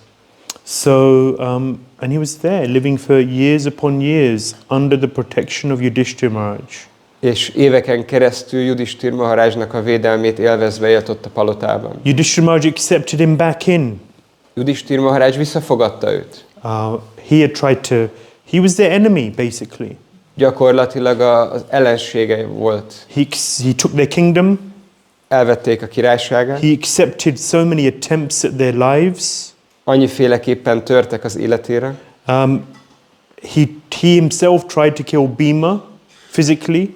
Dhritarashtra saját maga próbálta fizikailag elpusztítani, megölni Bhímát, but still Yudhishthira gave him a place in the kingdom, a palace. de Yudhishthira még mindig adott neki egy palotát a birodalomban. He even made him the chief administrator. A fő miniszterré nevezte ki mindemellett. He gave him position. Még pozíciót is adott neki. So Dhritarashtra was sitting there in the palace. Dhritarashtra ott ült a palotában. And Vidura came with his cutting words. Vidura pedig a metsző szavaival, éles szavaival jött. Prabhupada says sadhu means to cut. Srila Prabhupada azt mondta, hogy a szádu szónak a jelentése az, hogy vágni. There's a nice verse in the Bhagavatam 11:28. A Śrīmad-Bhāgavatamban van egy nagyon szép vers, 11. ének, 20. fejezet, 8-as vers. It says Tato sangam utsrejya satsu sajjeta buddhiman santa eva chindanti evasya chindanti manovya sangamuktibi. First of all, Tato sangam utsrejya, give up worldly minded association. Először is fel kell adni a világi társulást. Asat sangatyagat. A Vaishnavachar, Chaitanya Charitamrita says. Ezt a Chaitanya Charitamrita is kijelenti. Give up worldly minded association. Asat, temporary association. Fel kell adni a világi társulást, ami aszat és ideiglenes átmeneti. Tatodu sangamutsrija satsu sajjeta buddhiman, and take shelter of, associate with a buddhiman, an intelligent person, associates with these santas, with the sages. És menedéket kell venni, szóval egy intelligens ember a bölcsekkel társul, a bölcseknek a társaságát keresi. Why? Because santa evasya chindanti. What do santas do? What do sadhus do? They cut. Miért? Mert mit csinálnak a szanták, a száduk? Ők vágnak. What do they cut? Mit vágnak el? Manovya sangam uktibi, the attachments of the mind. Az elmének a ragaszkodásait vágják el. They tell you you're going wrong. Ők elmondják, hogy rossz irányba mész. You should do this and not this. Ezt kéne csinálnod, nem pedig azt. Who likes to be cut? Ki az, aki szereti, amikor vágják? Madhupati Prabhu, yeah? But to take cutting is not easy. De hogy elfogadni ezt a fajta vágást, ez nem egy könnyű dolog. And to really take it positively is not easy. Hogy igazából ezt pozitívan fogadjuk, ez nem egy könnyű dolog. It requires a certain maturity and a certain qualification. Egyfajta érettségre és képesítettségre van szükség But hozzá. this is the duty of a sadhu to cut. De egy szádónak ez a kötelesség, ez a feladata, hogy vágjon. Not indiscriminately, of course, when needed, when required. Persze nem megkülönböztetés nélkül, hanem akkor, amikor szükség van rá, amikor megfelelő. So Vidura comes in and he tells his brother, Andapuraiva vadiro manda pragyastra sampratam vishina danto mandagni saraga kafamudvahan. He says, look at your situation, Dhritarashtra. Vidura jön, és akkor a következőket mondja Dhritarashtranak, hogy hát nézd meg a helyzetedet, Dhritarashtra. You were blind from the beginning, from birth. Andapuraiva vadiro. A kezdetektől, születésettől fogva vak vagy. Your digestion isn't working properly. Nem működik már jól az emésztésed. Vishina danta, your teeth are loose. Meglazultak a fogaid. Mandagni, your liver isn't working properly. A májad sem működik már rendesen. Saraga kafamudvahan, you're coughing up mucus all the time. Folyamatosan nyálkát köhögsz fel. If anyone's been around old people, these are some of the symptoms. Hogyha valaki volt már igazából idős emberek körében, akkor ezek a szimptomák. And then he says, and you're being maintained by the very people who you try to kill. És azok a személyek tartanak téged fönt, akiket próbáltál elpusztítani. How do you feel about that? Hogy érzel felől? What kind of a kshatriya are you? Milyen kshatriya vagy What te? kind of a man are you? Milyen ember vagy te? And the worst thing he said, and you're being maintained by the remnant, you're eating the remnants of Bhima. És a legrosszabb dolog, amit mondott neki, az az, hogy Bhímának az ételmaradékait eszed. Bhima killed his 100 sons. Bhima volt, aki megölte a 100 fiát. If you imagine your biggest attachment, everyone should know what their biggest attachment is. Csak képzeljétek el a legnagyobb ragaszkodásotokat, biztos mindenki tudja, hogy mihez van a legnagyobb ragaszkodása. And someone comes along, Shinko Dave comes along and he takes that attachment from you. valaki jön, Sinkó Dávid jön, és elveszi azt a ragaszkodást. You're not going to like him. Nem fogjátok szeretni ezért. Dhritarashtra's biggest attachment was his sons.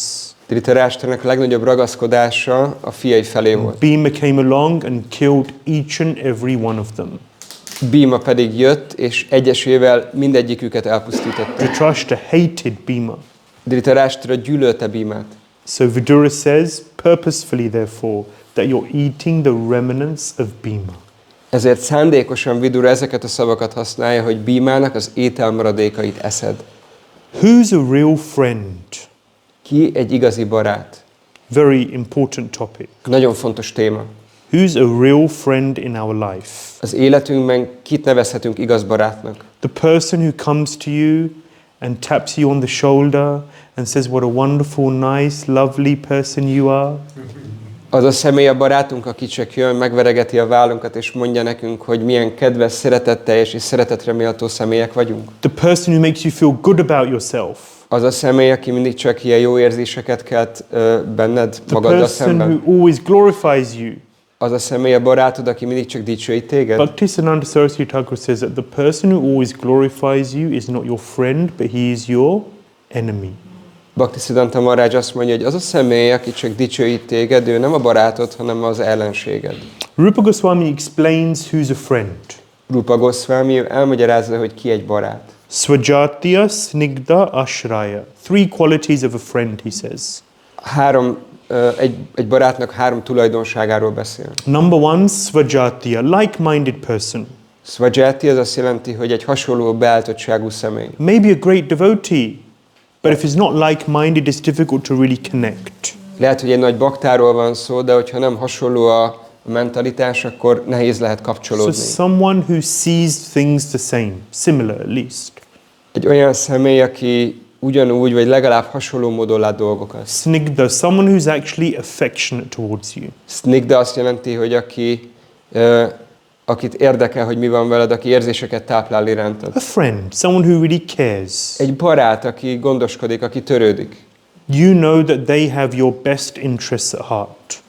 Tudod azt, hogy a legjobb szándékkal van feléd, az ő szívében a legjobb szándék van irántad. Snigdha, affection.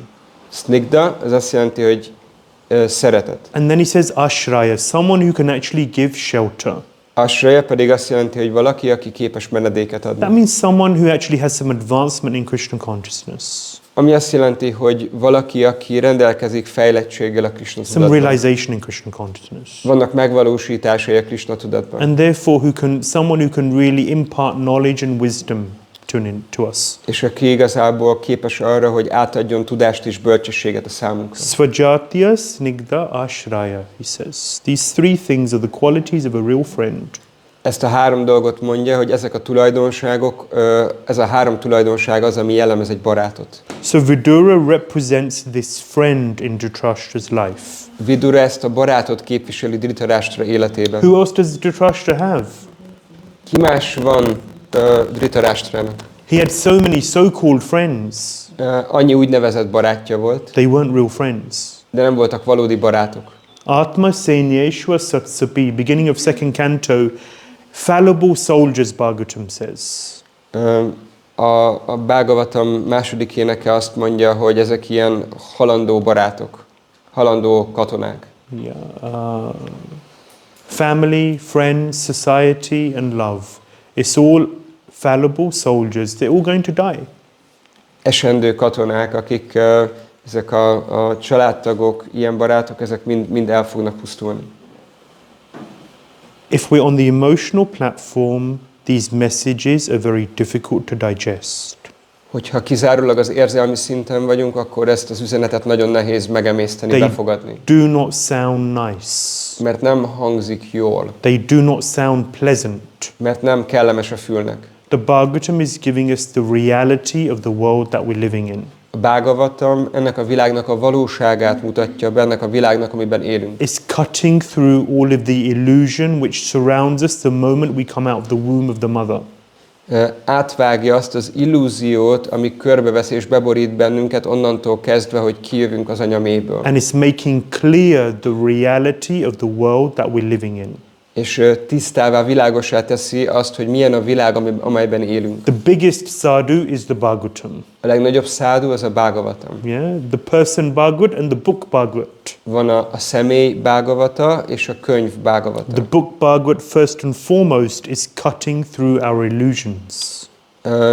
Mindenek előtt, mindenkit megelőzve a könyv Bhāgavata átvág minden illúziónkat. And saying this is the reality of your situation, do not be attached to this place. Ez a valósága ennek a helyzetben, amiben vagy, és ne kezdj el túlságosan ragaszkodni hozzá. And then the person Bhagavat reinforces that message.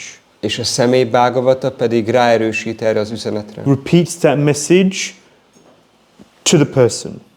Elismétli ezt az üzenetet a személynek. According to their situation. A helyzetének megfelelően. So Vidura comes into Dhritarashtra's life after 38 years in order to repeat that message. Vidura újra megjelenik Dhritarashtra életébe 38 évvel később, azért, hogy ezt az üzenetet elismételje a számára. In order to bring the Bhagavatam into Dhritarashtra's life. Azért, hogy a Bhāgavatamot bevigye Dhritarashtra életébe. So I wanted to just compare Dhritarashtra and Vidura. Csak szerettem volna összehasonlítani Dhritarashtrat és Vidurát. And at the end you can kind of decide which one you are, Dhritarashtra or Vidura. És akkor a végén mindenki el tudja dönteni, hogy melyikükhöz hasonlít jobban, Dhritarashtrahoz vagy Vidurához. So Dhritarashtra is absorbed in the victim mentality. Dhritarashtra el van merülve az áldozat szerepben, vagy az áldozat hangulatában. Whereas Vidura is very grateful. Ugyanakkor Vidura, ugye Dhritarashtra az, aki az áldozat, és akkor Vidura pedig, aki nagyon hálás, mindig hálás. So Dhritarashtra's consciousness was filled with this idea that I was born blind. Dhritarashtranak kitöltötte a tudatát ez a dolog, hogy ő vakon született. He was thinking, I'm the king, but I'm blind. Mindig kell gondolkozni azon, hogy hát én vagyok a király, mégis vak vagyok. He could think, I'm blind, but I'm the king. Gondolhatná azt, hogy vak vagyok, de mégis én vagyok a király. It's a very simple switch. Egy nagyon egyszerű felcserélés. But it just shows the emphasis. De mutatja a hangsúlyt. How do we think about our lives? Hogyan gondolkozunk mi a saját életünkről? Yeah. So Dhritarashtra was constantly lamenting and regretting his misfortunes. Dhritarashtra folyamatosan bánkodik és siránkozik a szerencsétlen helyzete miatt. Yeah. Krishna is a master chess player. He's 10 moves behind, 20 moves behind. Forward, ahead. Sorry. Krishna, ő a legjobb sakkozó, mindig 10-20 lépéssel megelőzi azt, aki játszik vele. Yeah, and a devotee accepts Krishna's plan. Egy bakta elfogadja Krishnának a tervét. I don't know what Krishna is planning, but I know it's for the best. Nem tudom, hogy Krishnának mi a terve ezzel, de tudom, hogy ez lesz a legjobb. So Vidura was rather very grateful. Vidura mindig nagyon hálás volt. He had a lot of reason to feel hard done by life. Nagyon sok oka lett volna arra, hogy úgy érezze, hogy megnyomta őt az élet. He was very intelligent, very learned. Nagyon tanult volt, nagyon intelligens. He was much more qualified to be the king. Sokkal képesítettebb volt arra, hogy ő legyen a király. But he was a son of a Shudrani. De egy Sudráninak, egy szolgálólánynak volt a fia. He could never be the king. Ezért soha nem válhatott királyá. He could have thought about complaining about that constantly, but he didn't. Emiatt ő folyamatosan panaszkodhatott volna, de sohasem tette. There is always opportunity to complain about things in life. We're in the material world. Itt vagyunk az anyagi világban, és mindig van lehetőségünk arra, hogy valami miatt panaszkodjunk az életünket But illetően. remember this comparison. Are you the victim or are you grateful? De emlékezzünk erre az összehasonlításra, hogy áldozatok vagyunk, vagy hálát gyakorlunk. It just requires a switch in how you look at things. Csak így meg kell fordítani azt, hogy hogyan nézünk dolgokat, hogyan tekintünk dolgokra. Vidura was just grateful because he said he was just focused on how grateful he is for what he did have. Vidura, ő egyszerűen csak hálás volt mindazért a dologért, ami végül volt neki. So there's a nice verse, and I mentioned this I think in the first session. Van egy nagyon szép vers, úgy emlékszem, hogy az első alkalommal említettem. It is from the 11th canto, 23rd chapter. Ez a 11. ének 23. fejezetéből származik. Nayam jano me sukha dukkha hetur Nayam janome sukha dukkha heturna devatatma griha karma kalaha. Manam param karana mamananti samsara chakram parivartayediyat. So it says, what is the cause of suffering in this world? Ez a vers azt mondja, hogy mi az evilági szenvedésnek az oka. Sukha dukkha hetur. Hetu means cause.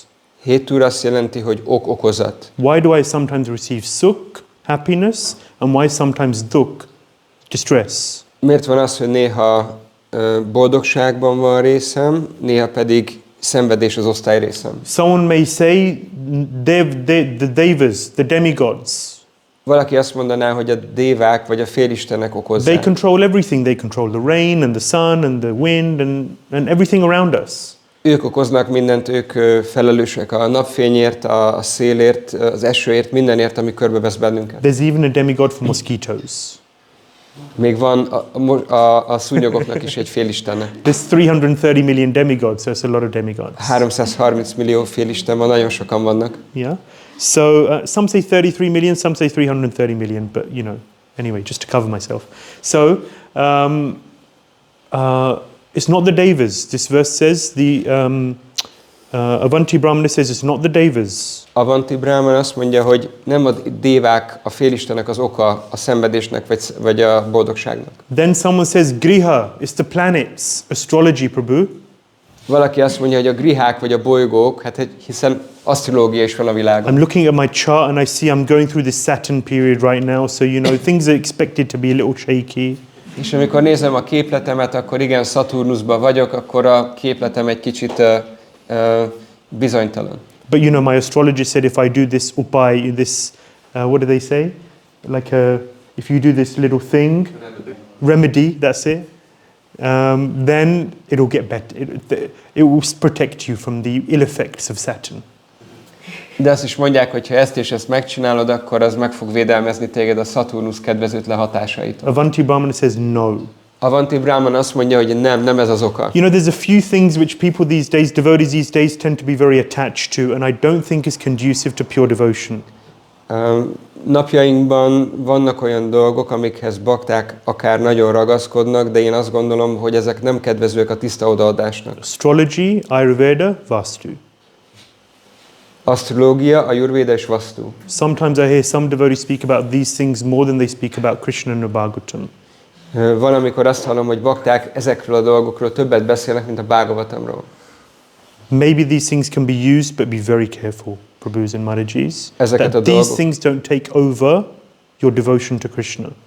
Lehet, hogy ezeket a dolgokat lehet használni, nagyon óvatosan kell, meg kell győződni arról, hogy ezek a dolgok nem írják fölül az odaadásunkat, vagy nem veszik át az uralmat az odaadásunk fölül. We have to be very careful in this world to make sure that our devotion to Krishna remains pure and pristine. Meg kell győződnünk arról, és nagyon óvatosnak kell lennünk, hogy ebben a világban a Krishna iránti odaadásunk tiszta marad. And our dependence on Krishna remains intact. És a Krishnán való függésünk az háborítatlan, vagy zavaró tényezőktől mentes marad. So griha no, Avanti Brahmana says, then kala, karma, he says karma. Avanti Brahmana mondja, hogy akkor a grihák azok sem, és akkor mondja, hogy karma. It's your karma, Prabhu. Ez a karmát, Prabhu. Previous bad activities, this is why you get this suffering now? Múltbeli tetteknek a visszahatása, ami a jelenbeli szenvedésedet okozza. That's our philosophy, no? Ez a filozófiánk, nem? Avanti Brahmana says no. Avanti Brahmana azt mondja, hogy nem. Wrong. Cross. Nem jó.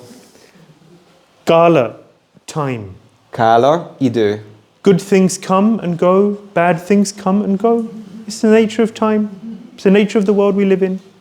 Van az idő, és idővel jönnek rossz dolgok, és elmennek, idővel jönnek jó dolgok, elmennek, ez csak az időnek a játéka. Everything is temporary, right? We say this also in classes, we say, you know, good times are temporary, bad times are temporary. It's time, circle of time, Kala Chakra.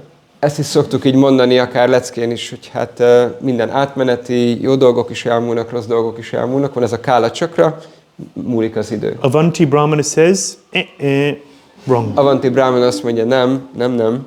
So what's the truth? So mi az igazság? What is the source of happiness and distress in this world, or the cause? mi az oka az evilágbéli szenvedésnek és boldogságnak? Avanti Brahmana says, can anyone guess? Valaki ki tudja találni, hogy mit mond Avanti Brahmana? It's the mind, he says. Azt mondja, hogy az elme. Mana param karanam amananti. The mind is the cause, the param karanam, the greatest cause, the reason for our happiness and distress in this world. Azt mondja, hogy az elme, az a param karanam a legfőbb oka az evilágbéli boldogságunknak és szenvedésünknek. Yeah, so we talk about adi daivika, adi bhautika, and adi atmika. Yeah, the three causes of suffering in this world. Van ez a három dolog, ami az evilágbeli szenvedéseknek a forrása. Yeah, so those sufferings caused by the body and mind, those caused by others, and those caused by the devas. Vannak azok a szenvedések, amelyeket a test és az elme okoz, van, amit a más élőlények okoznak, és van, amit a félistenek. Devas meaning, you know, there's weather conditions, you know, storm, tornado, etc., etc. Natural causes. Vannak olyan természeti okok, ugye, amikor azt mondjuk, hogy a félistenek okozzák, akkor vannak földrengések, tornádók és minden ilyen dolog. These are secondary things. De ezek másodlagosak. The cause of suffering in this world is the mind. Az evilágbéli szenvedésnek az oka az elme. What is that darshan? Darshan can mean what we see. Darshan azt jelenti, hogy az, amit látunk. It means to see. Azt jelenti, hogy látni. Or it can mean how we see the world. Ez azt is tudja jelenteni, hogy mi hogyan látjuk a világot. What is our perspective on life? Mi a mi perspektívánk az életre, hogyan tekintünk az életünkre. Do we think positively or do we think negatively? Pozitív módon vagy negatív módon szemléljük az életünket. I was saying to the devotees yesterday, there was a story. So there was a man, he was a drunkard, always drinking, an alcoholic, and he had two sons. Mondtam ezt a példát a baktáknak, volt egy iszákos ember, és volt két fia. One of the sons, he was a teetotaler, no alcohol, never. Az egyik fia akkor teljesen elutasította az alkoholt, soha nem ivott. They said, why, you know, why do you not drink? Megkérdezték tőle, hogy te miért nem iszol alkoholt? He said, when I was growing up, I saw my drunkard father. Mondta, hogy amikor felnőttem, akkor folyamatosan láttam a részeg apámat. And then they asked the other son, and he was a drunkard. És a másik fiút is megkérdezték, aki pedig Why are you drinking so much? alkoholista volt, és akkor kérdezték, hogy te miért iszol? Why are you drinking so much? Te miért iszol annyit? I grew up watching my drunkard father. Mondta, hogy én pedig úgy nőttem föl, hogy folyamatosan a részeg apámat kellett néznem. Same experience, Ugyanaz a tapasztalat, same conditions, ugyanazok a feltételek, different perspective, ugyanaz a körülmény és más megértés. positive and negative. Egy pozitív és egy negatív. So darshan, how do we see life? Darshan azt jelenti, hogy hogyan látjuk az életet, How do we see the world? hogyan látjuk a világot, How do we compute things and react to them? hogyan dolgozunk fel dolgokat, és hogyan reagálunk azokra. So Vidura was always very grateful. Vidura, ő mindig nagyon hálás volt. Number two, I'm going to go a little quicker because it's 12 o'clock already.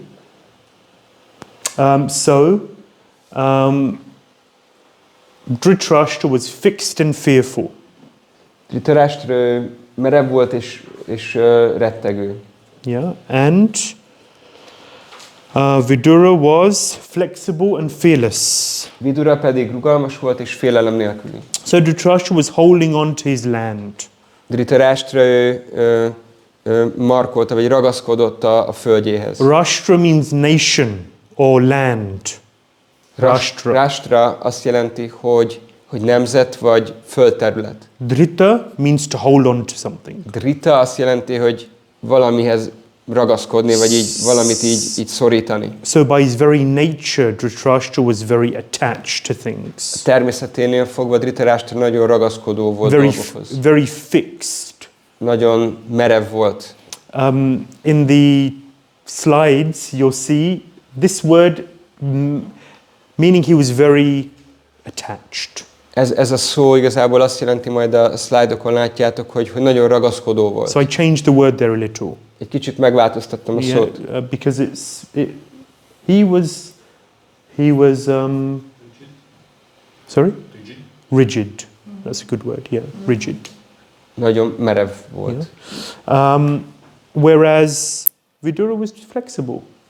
Vidura ő meg nagyon rugalmas volt. When you are fixed to a certain set of ideas, Amikor valaki mereven ragaszkodik egy bizonyos elképzeléshez. I want my life to be like this, this, this and this.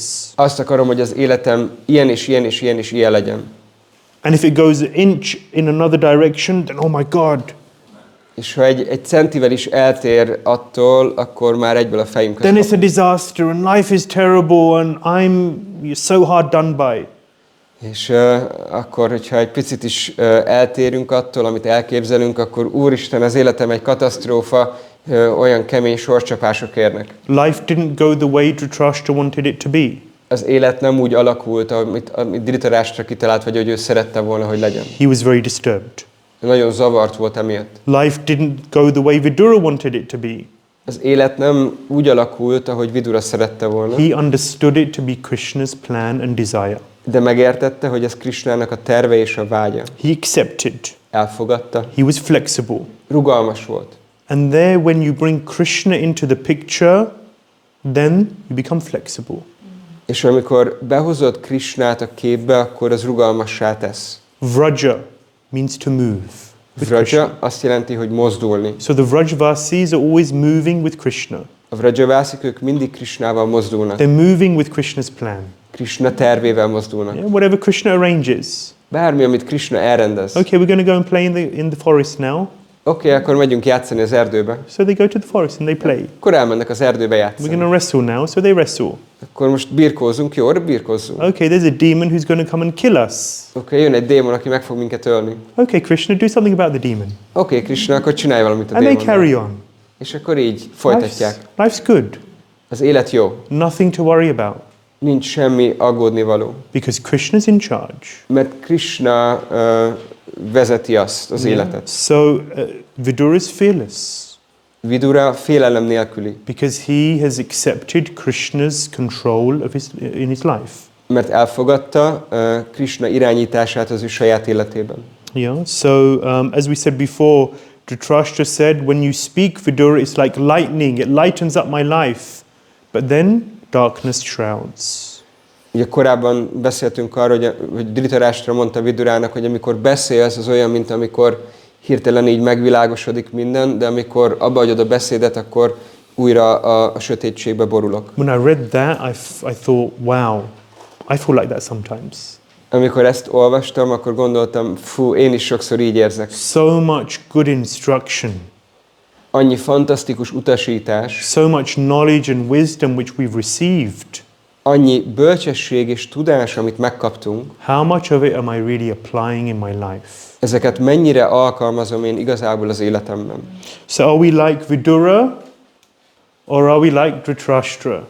Szóval milyenek vagyunk? Olyanok, mint Dhritarashtra, vagy olyanok, mint Vidura? Of course, it's not like this and this. We're probably somewhere in between. Yeah. Persze ez nem két véglet, hanem valószínűleg valahol a kettő között vagyunk. Which side? De hogy melyik oldalon? You know. So, final. Grudges and attachment versus forgiving and affectionate. Az utolsó az pedig az, hogy valaki vagy neheztelő és ragaszkodó, vagy pedig megbocsátó és szeretetteljes. So when Nelson Mandela came out of jail, amikor Nelson Mandelát kiengedték a börtönből, he said that as he walked out of the doors of the jail, he knew that he had to give up his negativity and bitterness. Amikor kilépett a börtön ajtaján, akkor tudta, hogy maga mögött kell hagynia, fel kell adnia a negativitását és a keserűségét. Otherwise, he may be physically free out of prison, but his mind would be in the prison of grudges. Máskülönben azt lett volna, hogy ha bár fizikailag szabad, de még mindig az elméje, a neheztelés és a harag börtönében maradt volna. The goal of life is not to remember all of the terrible things that others have done to you. Nem az az élet célja, hogy minden egyes részletekben menően emlékezzünk arra sok szörnyűségre, amit mások okoztak The goal of life is to remember all of the wonderful things that are happening to you moment to moment. Hanem az élet arra van, hogy emlékezzünk arra sok-sok csodálatos dologra, amik pillanatról pillanatra történnek velünk. It just depends on how we look at life. Ez csak azon múlik, hogy hogyan szemléljük az életünket. Yeah, if you look at Bhagavatam 9th canto, Ambarish Maharaj and how badly he's treated by Durvasa Muni. Ugye, hogyha megvizsgáljuk Ambarish Maharajnak a történetét a Bhagavatam 9. énekéből, akkor látjuk, hogy Durvasa Muni milyen csúnyán bánt vele. But then when Durvasa Muni is instructed by Lord Narayan, okay, well I can't do anything. You have to go to Ambarish. De aztán Durvasa Munit tanácsot adott az Úr Narayan, és mondta neki, hogy nem tudok semmit csinálni veled, menj Ambarishhoz. Straight away, Ambarish forgives. Akkor Ambarish azonnal megbocsájt. A Vaishnava is always very forgiving. Egy Vaishnava mindig nagyon megbocsájtó. He doesn't take things. Nem vesz úgy magára dolgokat. Yeah, he lets it go, no problem. Hanem így elenged dolgokat, semmi baj. He never closes the door on anyone. Soha nem csukja be az ajtót senki előtt. Does that make sense in Hungarian? Yeah. He's open to forgiving. Forgetting is ignorance. Szóval senkit nem ír le egy Vaisnava, mindig nyitott arra, hogy megbocsásson. Nem az, hogy elfelejtse, mert a felejtés az tudatlanság. They say forgive and forget, right? That's what they say. Mert azt mondják, hogy megbocsátani azt jelenti, hogy elfelejted. It's foolish to forget. De ostobaság elfelejteni. But to forgive is important. De megbocsátani az nagyon fontos. So here Vidura is returning to Dhritarashtra despite being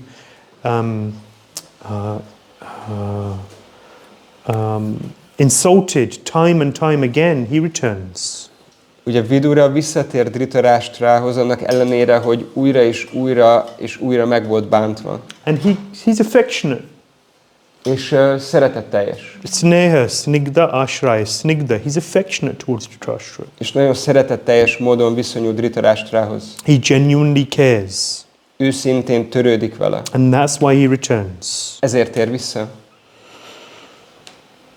So that is just a comparison of Dhritarashtra and Vidura and the mentality of the two. Ez csak egy összehasonlítás volt Dhritarashtra és Vidura mentalitásának. Yeah, and we have to see how much do we hold grudges in our És life. látnunk kell, hogy mennyire vagyunk neheztelőek az életünkben, vagy haragtartók. 11 years, 3 months and 3 days ago, this person said this to me. 11 éve, 3 napja és 3 órája ez az ember ezt és ezt mondta nekem. And I'll never forget it for the rest of my life. És soha nem fogom elfelejteni az egész életemben. And I'll never forgive them either. És soha nem fog neki megbocsátani sem. And that's like an achievement. Olyan, mintha ez egy ilyen érdem lenne. Because I remember these things. Mert hogy emlékszek ezekre a dolgokra. Like water off a duck's back. Olyan, mint amikor a víz így lepereg a kacsának a tolláról, a hátáról. A Vaishnava lets things go. A Vaisnavák, ők így elengednek dolgokat. A Vaishnava doesn't take the material world too seriously. Egy Vaisnava nem veszi az anyagi világot túlságosan And komolyan. the ups and downs and the swings and roundabouts of this material world, it's the nature of the world we're in. És a fent és lent, és ez a sok rázkódás itt az anyagi világban, ez csak a helynek a természet. A Vaishnava has the perspective of eternity. A Vaisnava mindig az örökké valóság perspektívájából szemléli a világot. We get so absorbed in the now. Okay, today it's the 2nd of April 2023 and we're here in Budapest and it's 12:12 and 31 seconds and this happened. And I'll never forget it. It's a drop in the ocean. Annyira el tudunk merülni így a jelenben, hogy akkor ma 2023. április 2-a van, 12 óra 12 perc, és hogy pont ez és ez történt velem, és soha nem fogom elfelejteni.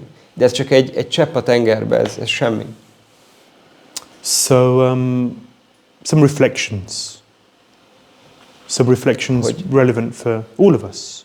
Ez olyan dolgok, amiről mindannyiunknak el kell gondolkoznunk, és mindannyiunk számára aktuális. Any questions? Van-e valakinek kérdése? Comments? Hozzáfűzése? On this topic? Multiple. I have one that, I mean, it's maybe just my mind, but the example that came into my mind is the difference between iron, unforged iron, and steel. Like unforged iron is totally rigid, and steel can bend, but they come from the same material. Az a példa jutott eszembe, hogy van a megmunkálatlan vas, és van az acél. Ugye a megmunkálatlan vas az nagyon rideg, de az acél az pedig képes arra, hogy meghajoljon, annak ellenére, hogy mind a kettőnek ugyanaz a forrása. So we have to be treated. Szóval nekünk szükségünk van kezelésre. Yeah? Iron has to be treated in order to turn to steel. A vasat egy eljárásnak kell alávetni, hogy abból acél legyen. In the same way we come to Krishna consciousness and we say, I'm a patient. I'm a patient. Amikor jövünk a Krishna tudatba, akkor nekünk is azt kell mondanunk, hogy én egy beteg vagyok. And I'm here to change.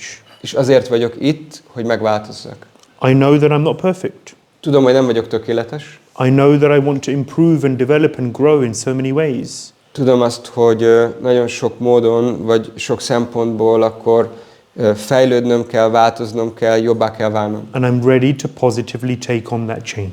És kész vagyok arra, hogy ezt a változást pozitív módon behozzam az életemben. So then we also see that, okay, well, it's a hospital. De azt is látjuk, hogy egyben egy kórházról is beszélünk. You know, sometimes devotees say, oh, you know, my friends outside, you know, it's easier getting on with them. Who are non-devotees, you know? Néha bakták is mondják ezt, hogy a kinti barátaimmal olyan könnyen kijövünk. The thing is, they're not in hospital. De a pont az, hogy ők nincsenek kórházban. They're sick. Ők betegek. But they haven't realized it yet. De még nem jöttek rá. You know, they've got cancer. It just hasn't been diagnosed. Rákosak, csak még nincs diagnosztizálva. At least the people here, they know they got a problem. Legalább azok a személyek, akik itt vannak, tudják, hogy van valami problémájuk. The cancer's been diagnosed. A rákot már diagnosztizálták náluk. They're undergoing treatment. És elfogadnak kezelést. And just like if you're in a hospital and you have different beds, the guy next to you gets an injection, some of his pus comes out and falls on you. Okay. Mint hogyha a kórházban ott vagy egy kórházi ágyon, és melletted fekvő páciens kap egy injekciót, és ilyen geny fröcsög rád, akkor hát tudod, hogy ez van. Not the most pleasant example. Nem a legkellemesebb példa, amit most mondtam. But you all have a bit of pus flying on you sometimes, right? De mindannyian néha így szórjuk a gennyet. We're in a hospital. Egy kórházban vagyunk. Patients. Itt páciensek vannak, betegek vannak. Various different diseases. És mindenkinek különböző betegsége van. But at least these people know and they're undergoing treatment and they're on the path to recovery. De legalább ezek a személyek tudják, elfogadnak kezelést, és a gyógyulásnak az útján vannak. And through their experiences and their treatment, we can also learn. És az ő tapasztalatukból, az ő kezelésükből mi is tudunk fejlődni. And eventually become still. És végül akkor meggyógyulunk. Or, you know, anyway, you get these.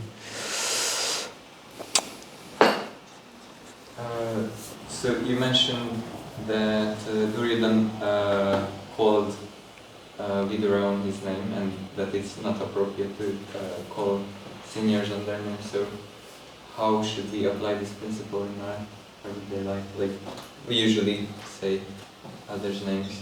Is it not proper, or is it an exception here?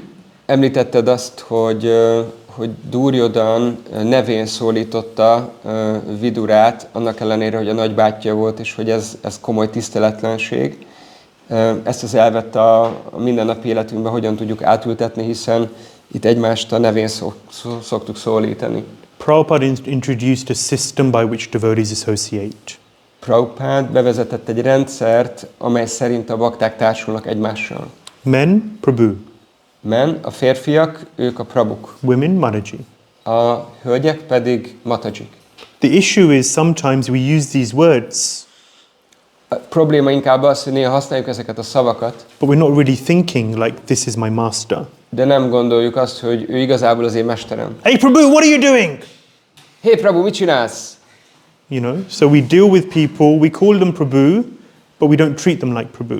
Viszonyulunk emberekkel, úgy szólítjuk, hogy Prabhu, de igazából nem úgy viselkedünk vele. We call them Mataji, but we don't think of them as Mataji. Úgy szólítjuk meg, hogy Mataji, de nem úgy gondolunk rá. So Prabhupada has given us a wonderful culture. So Prabhupada adta nekünk ezt a csodálatos kultúrát. And this is fine. So I will say David Prabhu. És akkor ez így rendben van, én mondom neked, hogy akkor Dávid Prabhu. Prabhu, Prabhu, Master, Mester, I respect you. mert hogy tisztellek. And I treat you with respect, I speak to you with respect, and I think of you with respect. Én tisztelettel bánok veled, tisztelettel kezellek, és tisztelettel beszélek hozzá. What is the basis of culture? Mert mi a kultúrának a legalapabb aspektusa, mi az alapja egy The kultúrának? fundamental element of culture is respect. Mi a fundamentális alapja egy kultúrának, az a tisztelet. The fundamental basis of materialistic culture is to not respect anyone. Az alapvetése a materialista kultúrának pedig pont az, hogy nem tisztelik You don't egymást. need to respect anyone. Why should I respect anyone? Miért kéne nekem bárkit is tisztelnem? Oh, okay, I respect the pop star or the football player or whoever Persze it is tisztelek egy énekest vagy egy foci játékost. because I really want to be one of them. Mert én olyan szeretnék lenni, amilyenek ők. But otherwise, why should I respect these ordinary people? De máskülönben ezeket a hétköznapi embereket miért kéne nekem tisztelnem? So that's the mentality in the world outside. Ez a világban, a mostani világban kint a mentalitás. You know, in the 60s, 70s, when Prabhupada was preaching in the US, you can't trust anyone over 30. That was the culture. A 60-as, 70-es években, amikor Prabhupád prédikált, akkor Amerikában az volt a mondás, hogy ne bíz senkiben, aki elmúlt 30 éves. But this is a cultural revolution. De ez a forradalomnak a kultúrája volt. And respecting one another is a fundamental part of the culture. De a kultúrának egy alapvetése az, hogy az egyének tisztelik egymást. In deeds, in words, and in thought.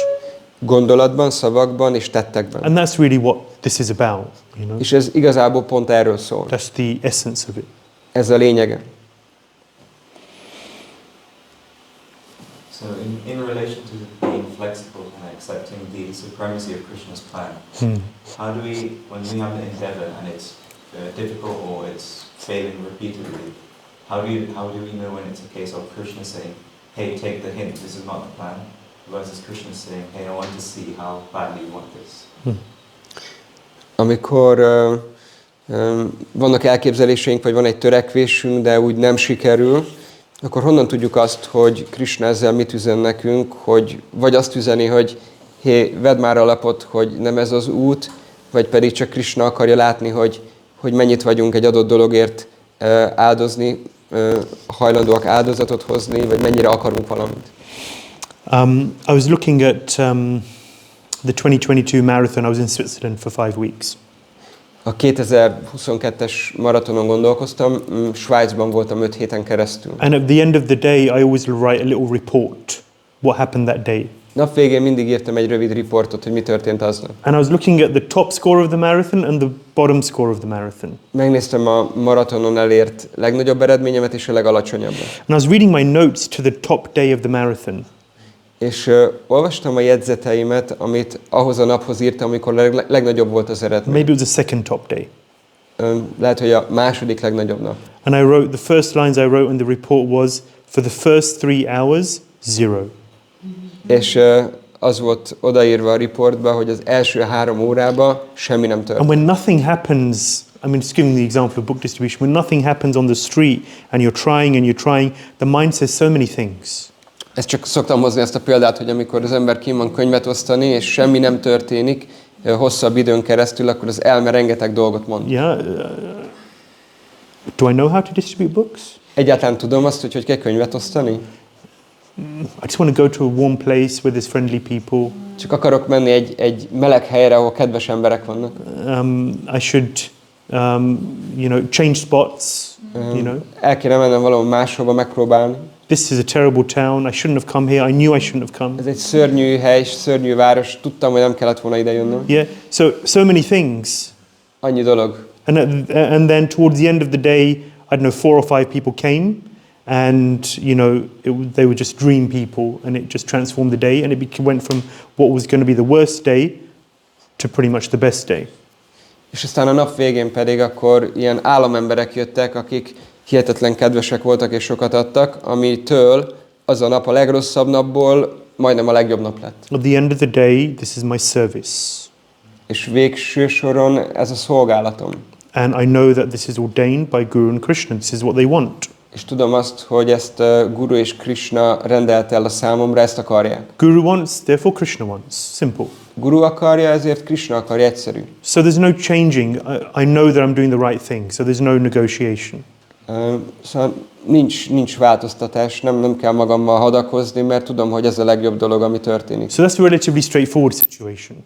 Ez egy viszonylag egyértelmű helyzet. Then there are some situations where there's a real kind of dilemma. I'm not sure, am I barking up the wrong tree?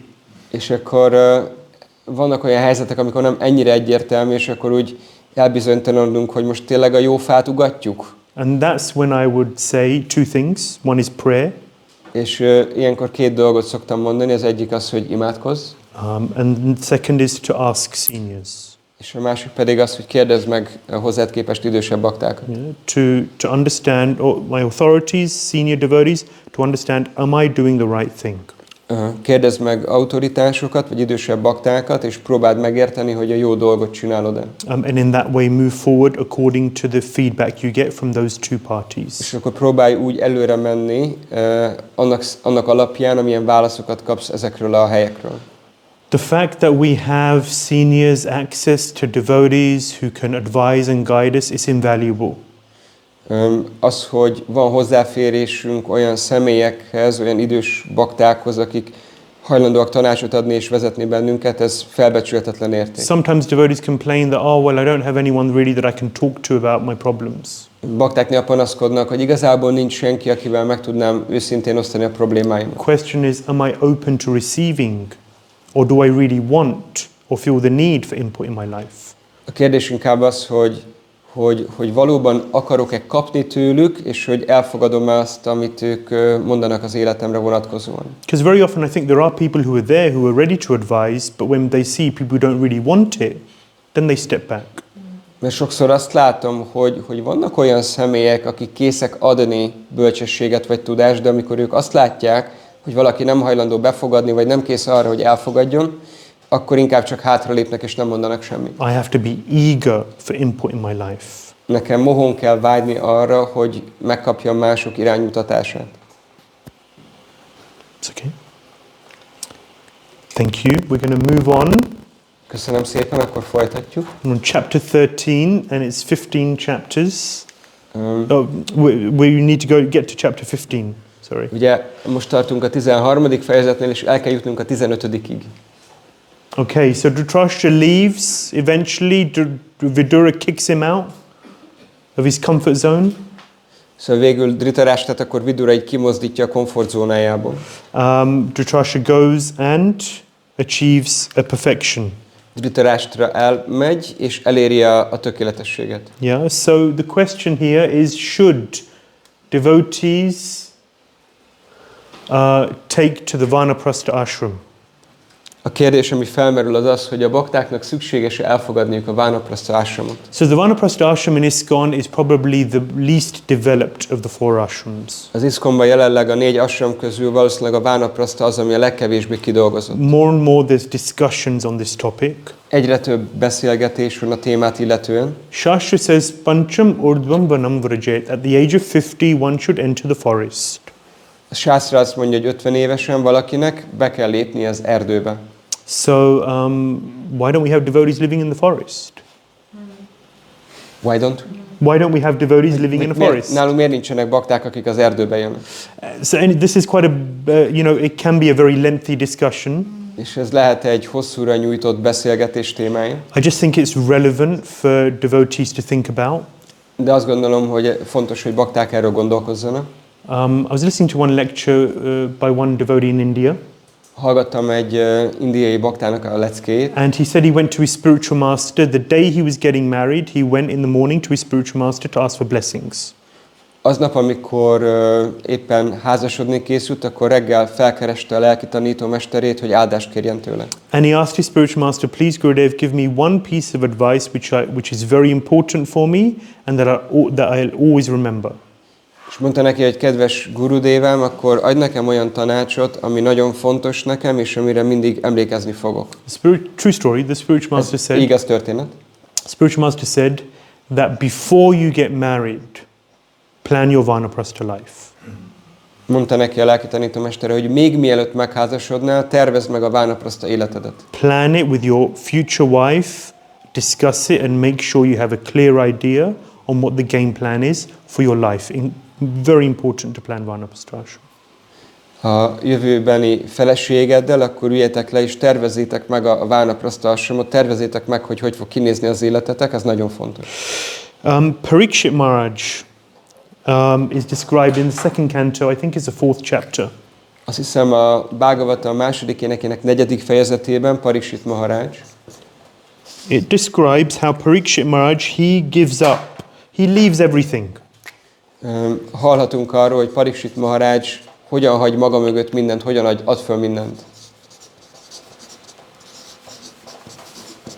And what does that mean? De mit jelent ez? This verse, it goes through 8 things Ez a vers, ez 8 dolgot beszél át, vagy tárgyal, that he gives up. amit ő felad. First one is Atma. Az első dolog az az átma. Atma can mean many things, Az átma sok dolgot jelenthet, but here it means the body. de itt a testet jelenti. Then I'm ready to give my body in service to Krishna. Ami azt jelenti, hogy kész vagyok a testemet Krishna szolgálatának adni. And Parikshit Maharaj, he's ready to give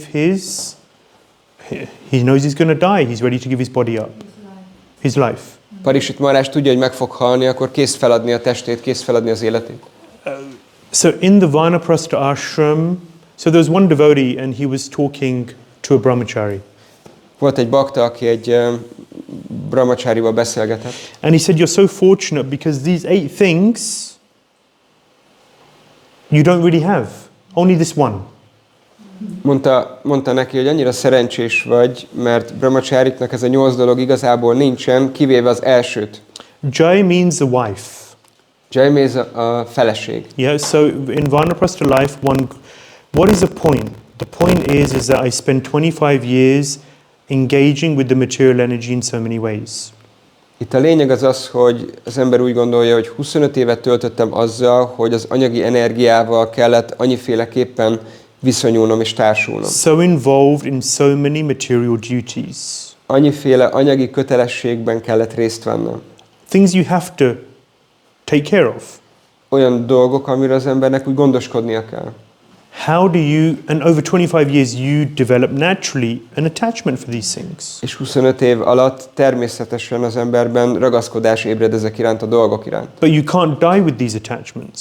De ezekkel a ragaszkodásokkal nem lehet a sírba menni. Because we said, Anta Kalicha Mameva, this is all about attaining the absolute, not attaining one of these things. Mert az élet igazából arról szól, hogy életünk végén elérjük a legfelsőbbet, nem ezeket a dolgokat. So Vanaprastha life is a transition phase. A vánapraszta élet az egy átmeneti időszak, egy változási időszak. Transitioning out of Grihastha life and into a detached life.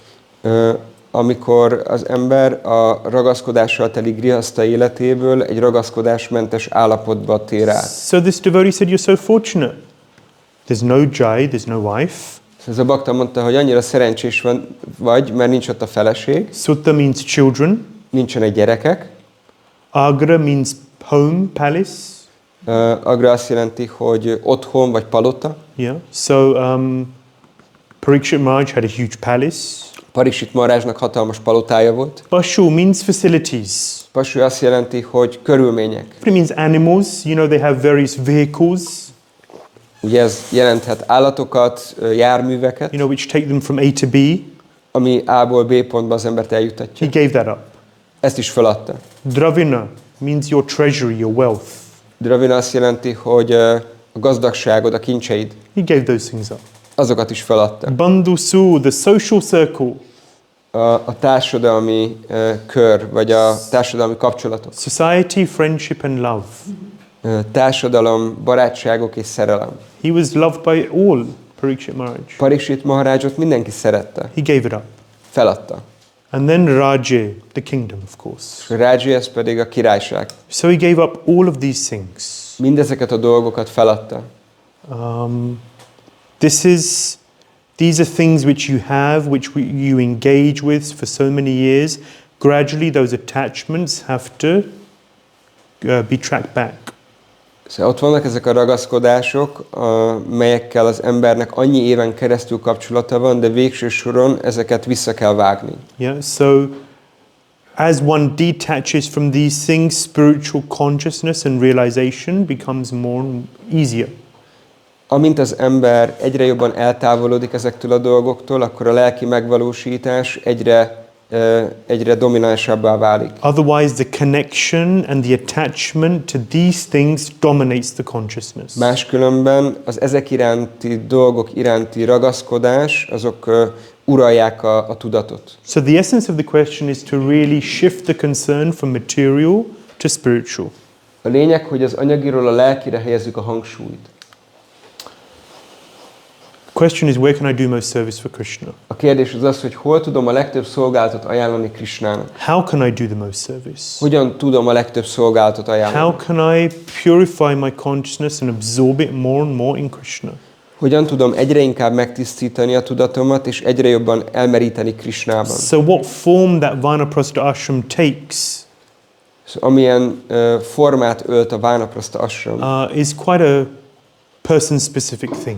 Ez egy elég személy-specifikus dolog, dolog. And again, it really requires the advice and guidance of the spiritual master or another realized devotee. És ehhez komolyan szükség van a lelki tanítómesternek a tanácsára, vagy egy másik fejlettebb baktának a tanácsára. I know, for example, one couple living in England. Ismerek egy házaspárt, akik Angliában laknak. They were doctors all their lives. Egész életükben orvosok voltak. They retired.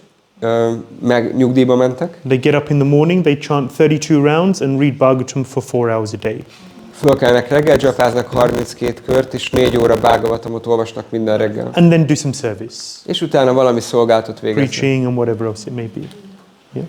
Preaching, whatever else it may be. Prédikálnak, vagy valami más dolgot csinálnak. They still live in the same house. Ugyanabban a házban laknak. The kids have grown up and flown the nest. A gyerekek már felnőttek és kirepültek a fészekből. And their focus is more and more not on taking care of the grandkids. És a figyelmük az nem arra irányul, hogy egyre inkább hogyan tudnak az unokákról gondoskodni. Free babysitting service. Ingyen babysitter szolgálat. Of course they see the grandchildren from time to time, but that's not the focus of Természetesen their life. találkoznak az unokáikkal időről időre, de nem ez van a fókuszban nekik. Yeah? And the focus is more and more on how can I connect with the spiritual, with Krishna. Nekik a fókusz az egyre inkább azon van, hogy hogyan tudnak lelkileg egyre jobban kapcsolatban lenni Krishnával. And minimize my engagement with the material. És hogyan tudják minimalizálni az anyagi energiával való kapcsolatukat. And the final consideration, or just another consideration, is okay, what is driving this? Is it frustration? Oh, this hasn't given me the happiness and the enjoyment that I wanted, or is it I want to develop in my Krishna consciousness? Szóval a fő kérdés az, hogy mi az a fő motiváció vagy szándék, hogy mi vezet bennünket, a frusztráció vagy a vonzódás. Once there was a man, he was in hospital visiting his ailing friend. Egyszer egy férfi elment egy kórházba meglátogatni idősödő barátját. And they were both 80 years old. Mind a ketten 80 évesek voltak. And the man's granddaughter was there. És a férfinek so the friend who was visiting brought his granddaughter with him. És az a barát, aki látogatóba ment a kórházba lévő személyhez, ő elvitte magával az unokáját, egy lányt. And the 80-year-old man who's on his deathbed, he's dying. És az a 80 éves ember, aki ott feküdt gyakorlatilag a halálos ágyán. The first thing he does is he looks at the granddaughter. Az első dolog, amit csinált, hogy a fiatal lányt kezdte el nézni. So mature spiritual life means that one has to be practicing Krishna consciousness seriously throughout grahastha life. Please say that again. For mature spiritual development, one has to be practicing Krishna consciousness seriously throughout one's life. Az érett Krishna tudatos megértésnek az eléréséhez az embernek az egész grihastha élete alatt komolyan kell gyakorolni a Krishna tudatot. And when one does that, then there's a natural desire that I want to invest more and more in Krishna and let go of the material. És hogyha valaki ezt megteszi, akkor ez egy természetes vágy, ami ébred a szívében, hogy hogyan tud egyre jobban ragaszkodni és kapcsolódni Krishnához, és hogyan tudja egyre inkább elengedni az anyagi dolgokat. Otherwise, the likelihood is that one will just remain attached to their situation. Máskülönben ott van az a hajlam, hogy valaki csak fenntartja a ragaszkodásait az anyagi körülményéhez. So I'll go through this very quickly. I don't want to dwell on it too much. Nagyon gyorsan fogok ezen keresztül menni, nem fogok túl sokat elidőzni rajta. Worthy of dwelling, but just time. Megérné rajta elidőzni, de az idő szorít. Dhritarashtra is gone. Dhritarashtra elment. Gandhari goes with him. Gandhari, ő is vele ment. And Vidura too. És Vidura is elment. Yudhishthira sees, where have they gone? Yudhishthir pedig nézi, hova mentek? Where are they? Hol vannak? My uncle, my aunt, my uncles and my aunt. Where A are they gone? nagybácsim, a nagynénikém hol vannak? What are they going to do? Mit fognak csinálni? How are they going to survive? Hogy fognak túlélni? I've been taking care of them. Én gondoskodtam eddig Who's going róluk. to take care of them? Ki fog róluk And gondoskodni? he's so distraught És nagyon zavarodottá válik. and concerned És aggódni kezd. about their welfare. Aggódik a jólétükért. Not selfish. Nem önző. He wants to serve them. Szolgálni akarja őket. But his conception is a little blurred. De az elképzelés, hogy a felfogása a helyzetről egy kicsit be van fedve. So Narad Muni comes Ködös. in and says, Yudhishthir, you're in illusion. És akkor Nárada Muni pedig megérkezik, és mondja, Yudhishthir, illúzióba vagy. You think you were really taking care of them? Te azt gondolod, hogy valóban azt gondolod, hogy te gondoskodtál róluk? You can't take care of anyone. Senkiről se tudsz gondoskodni. And it's not because you're a bad king or don't have the ability, you're unqualified. De ez nem azért van, mert rossz király vagy nincs meg a képességed, vagy képesítetlen lennél. You have illusory affection for these personalities. Hanem azért, mert illuzórikus ragaszkodásod van ezek iránt a személyek iránt. No one but Krishna takes care of anyone. Senki más, mint Krishna az, aki gondoskodik mindenkiről. Don't get distracted Ne hagyd, hogy ez elterelje a figyelmet. for your illusory affections. Az illuzórikus ragaszkodásról. What have they done? They're heading north. They've gone to the Himalayas, and in 5 days' time, they'll be gone. Szóval mit csinálnak, akkor útnak indultak a Himalája felé, és 5 nap múlva már igazából sehol sincsenek. Let them go. Hagyjuk menjenek. You don't need to be concerned for them. Nem kell miattuk aggódnod, engedd el őket. They've given themselves to the Lord. Átadták magukat az Úrnak. So why are you worrying? Miért aggódsz miattuk? Krishna will take care of them. Krishna fog róluk gondoskodni. A lot that can be said on this topic also. Erről a témáról is sokat lehetne beszélni. How do we think about life, things, and the people around us? Hogyan gondolkozunk az életről, dolgokról és a bennünket körbevevő személyekről? How much can you really take care of your children? Mennyire tud az ember igazából gondoskodni a gyerekéről? At a certain point, children, they grow up and they become independent, and it's very painful for parents. Egy ponton a gyerekek felnőnek, függetlenné válnak, ami nagyon fájdalmas tud lenni a szülők számára. But it's a reality. De ez a valóság. And it's an illusion that I'm protecting you, taking care of you, maintaining you, and so on and so forth. És ez csak egy illúzió, amikor az ember azt gondolja, hogy én gondoskodok róla, és én védelmezlek téged. So something to consider. Néhány dolog, amit érdemes átgondolni. This is maybe the saddest part of the Bhagavatam. Talán ez a legszomorúbb része Bhagavatamnak. Krishna's departure. Krishna eltávozása. And actually, the acharyas, you see, they don't really comment on this topic very És much. hogyha látjátok, az ácsáryák nem is nagyon fűznek magyarázatot ehhez a részhez. Devotees don't really speak about this topic very much. A bakták se beszélnek annyira erről a részről. I remember in the past I did quite an elaborate description of Krishna's departure. Emlékszem, hogy régen volt, amikor úgy elég részletesen belementem ebbe, hogy Krishna hogyan hagyta el a világot. But it's not really something which we like to talk about too much. De ez igazából nem egy olyan téma, amiről túl sokat szeretünk beszélni. Yes, Krishna's Moshana Leela, there's a fratricidal war amongst the Yadus. They all get drunk, they fight, and they kill each other. ugye jaduk között kitör egy testvérháború, lerészegednek, elkezdenek harcolni egymással, és kiírtják egymást. So, just going back to the history, what happens? We heard that after Yudhishthira Maharaj takes over the kingdom, Krishna leaves Hastinapur and goes to Dwarka. Ugye tudjuk, amikor Yudhishthira Maharaj átveszi a birodalomnak az irányítását, akkor Krishna otthagyja őket Hastinapurban és elmegy Dvárakába. And after some time, the Pandavas, they're missing Krishna. És bizonyos idő elteltével a Pandaváknak nagyon hiányzik Krishna. So Arjun says, I want to go and see what Krishna is up to in Dwarka. So I'm És going to go. akkor Arjuna mondja, hogy szeretnék elmenni Dvárakába megnézni, hogy mit csinál Krishna mostanában. He wants to see how Krishna is doing and how his associates are. Szeretné látni, hogy hogyan van Krishna, és hogy vannak Krishnának a társai. And what are Krishna's plans? És hogy Krishnának mik a tervei. I have 4% battery.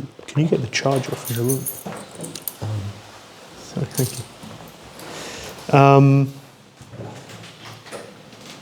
Yudhishthira Maharaj is waiting. Yudhishthira Maharaj pedig várakozik.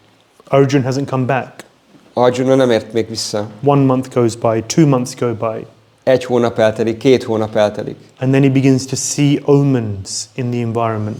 És elkezd olyan jelekre lesz figyelmes, amik óvaintik, vagy rossz előjelekre lesz Yeah, figyelmes. bad omens. He hears wolves, howling. Hallja, hogy a farkasok üvöltenek. Cats crying and vomiting. A macskák azok pedig akkor így kiabálnak és hánynak. Huge winds. Hatalmas szelek kerekednek. Crows crowing very loud. A varjak nagyon hangosan kárognak. There's a whole topic in the Vedic science called omenology. A védáknak van egy külön ilyen tudomány ága, ami az ómeneknek a tudománya. In Indian households, there's always talk of omens, right? Az indiai családoknál mindig van ez, hogy beszélnek így az előjelekről. Parents always talk about, oh, this is a bad omen, or this is a good omen, Szülők mindig mondják, hogy most ez egy jó előjel, vagy rossz előjel. And it's just, everyone knows about them, És ezt úgy mindenki ismeri. I'm sure in Hungary there's some things as well, Biztos Magyarországon is van pár ilyen dolog. For a man, the left side of body is twitching, bad omen. Hogyha a férfinek a bal oldala, akkor így viszket, vagy így remeg a szeme, akkor az rossz előjel. For a woman, a good omen is when the left side of the body is twitching. Egy nő számára ugyanez. Itching? Or Twitching. Twitch. Amikor remeg. Yeah. Egy nőnek pedig jó előjelnek számít, hogyha a jobb fele, testének a jobb fele, vagy bal fele, az az, ami remeg. And vice versa. És oda-vissza. For a man, the right side twitching is good. For a man, the right side twitching is a good Egy omen. férfi számára, hogyha a testnek a jobb fele remeg, rángatózik, ez a szó.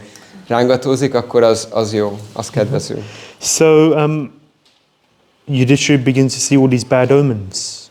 Yudhishthira pedig elkezd felfigyelni ezekre a rossz előjelekre. Arjun hasn't returned. Arjuna meg nem érkezett vissza. What's gone wrong? Mi történhetett? Maybe I should text message him, see what's going on. No. Lehet, hogy kéne neki küldeni egy SMS-t, hogy mi történt. So they're wondering. Szóval így gondolkozik ezen. When you have this feeling in the heart, Amikor az embernek ott van ez az érzés a szívében, something's wrong. valami nem jól megy. Actually, Rupa Goswami says in one verse that the nature of a loved one is to always be concerned about the welfare of his beloved. Ezt Rupa Goswami mondja, hogy egy olyan személynek, aki szeret valakit, akkor az ő természete az, hogy mindig aggódjon a szeretett személynek a jóléte miatt. So whenever I phone my mother, she often says, "Are you okay? I feel like there was something wrong." Amikor anyukámat felhívom, akkor sokszor mondja, hogy minden rendben van, úgy éreztem, hogy valami nincs rendben veled. I said, "Mum, everything's fine, no problem." És akkor mondom, anyu, hát minden rendben van, semmi baj nincs. But it's the nature of the, someone who really loves you to always be concerned and think there must be something wrong. Oh no, something's wrong. Something could go wrong. Oh no. De ha valaki nagyon szeret, akkor mindig aggódik azon, hogy jól legyél. So, in this case, Yudhishthira's fears were confirmed. És ebben az esetben Judhishthirnek a félelmei megerősítésre kerültek. Arjun returns. Arjuna visszatér. He goes to Dwarka, Yudhishthira sees the ill omens, he returns, but he looks totally drained and dejected. Amikor Arjuna visszatér, akkor teljesen le van törve, és teljesen ki van merülve. Something's wrong. Valami rossz. Inside, Yudhishthira knows what it is. És legbelül Judhishthir tudja, hogy mi a baj. All of the signs he's seeing make it obvious. Azok a jelek, amiket tapasztal, nyilvánvalóvá teszik. But you know when you're in denial. De tagadásban van. You don't want to say what you know it is. Nem akarod kimondani azt, amiről tudod, hogy igaz. So he says, Arjun, are you okay? És akkor mondja, Arjuna, jól vagy? Are the Yadus okay? Jól vannak a jaduk? He knows they're not. The Yadus have all fought each other and killed each other. Tudja, hogy nincsenek jól, azok csak harcoltak egymással, és elpusztították egymást. Arjun, have you been defeated by someone who could otherwise never defeat you? Arjuna, legyőzött esetleg valaki, aki különben nem képes arra, hogy legyőzzön téged? Have you had contact with a woman of low character? Vagy egy alacsony származású nővel kerültél kapcsolatba? What's wrong, Arjun? Arjuna, mondd el, mi a baj? Why are you looking so pale? Miért vagy ilyen sápadt? Could it be? Talán, Possibly. elképzelhető, hogy Is it possible that? ne talántán, That Krishna's left the world? megtörténhetett, hogy Krishna elhagyta ezt a világot? And Arjun can't even say yes. He's finished. He cries. Szóval Arjun nem is mondja, hogy igen, akkor csak látszik rajta, hogy teljesen készen van. So like I said, how Krishna left the planet, we don't really talk about. Ugye, ahogy mondtam, nem annyira beszélünk arról, hogy Krishna hogyan hagyta el ezt a világot. Various topics in that relation. Ezzel kapcsolatban sok téma felmerül. In the end, what Krishna does is that he arranges for things in such a way that he has, he'd done his program of works. Krishna had completed his program. Krishna ő véghez vitte a tervét, mindent megcsinálta, amit akart. He'd performed the rasa dance in Vrindavan to attract the souls. Bemutatta a rasa táncot Vrindavanba, hogy vonzza a lelkeket. He went to Mathura, killed Kamsa. Elment Mathurába, megölte Kamszát. Of course, killed so many demons in Vrindavan also. És Vrindavanban annyi másik démont is elpusztított. He went to Dwarka, married 16,108 queens, palaces, etc. Elment Dvárakába, elvett 16.108.000 királynőt, és akkor minden megtörtént. He had the Pandavas installed as the emperors of the world. Beavatta a pándavákat a világ uralkodóinak. Given security as much as you can have in the material world. És olyan biztonságot teremtett az anyagi világban, amit itt el lehet érni maximum. He ticked all the boxes.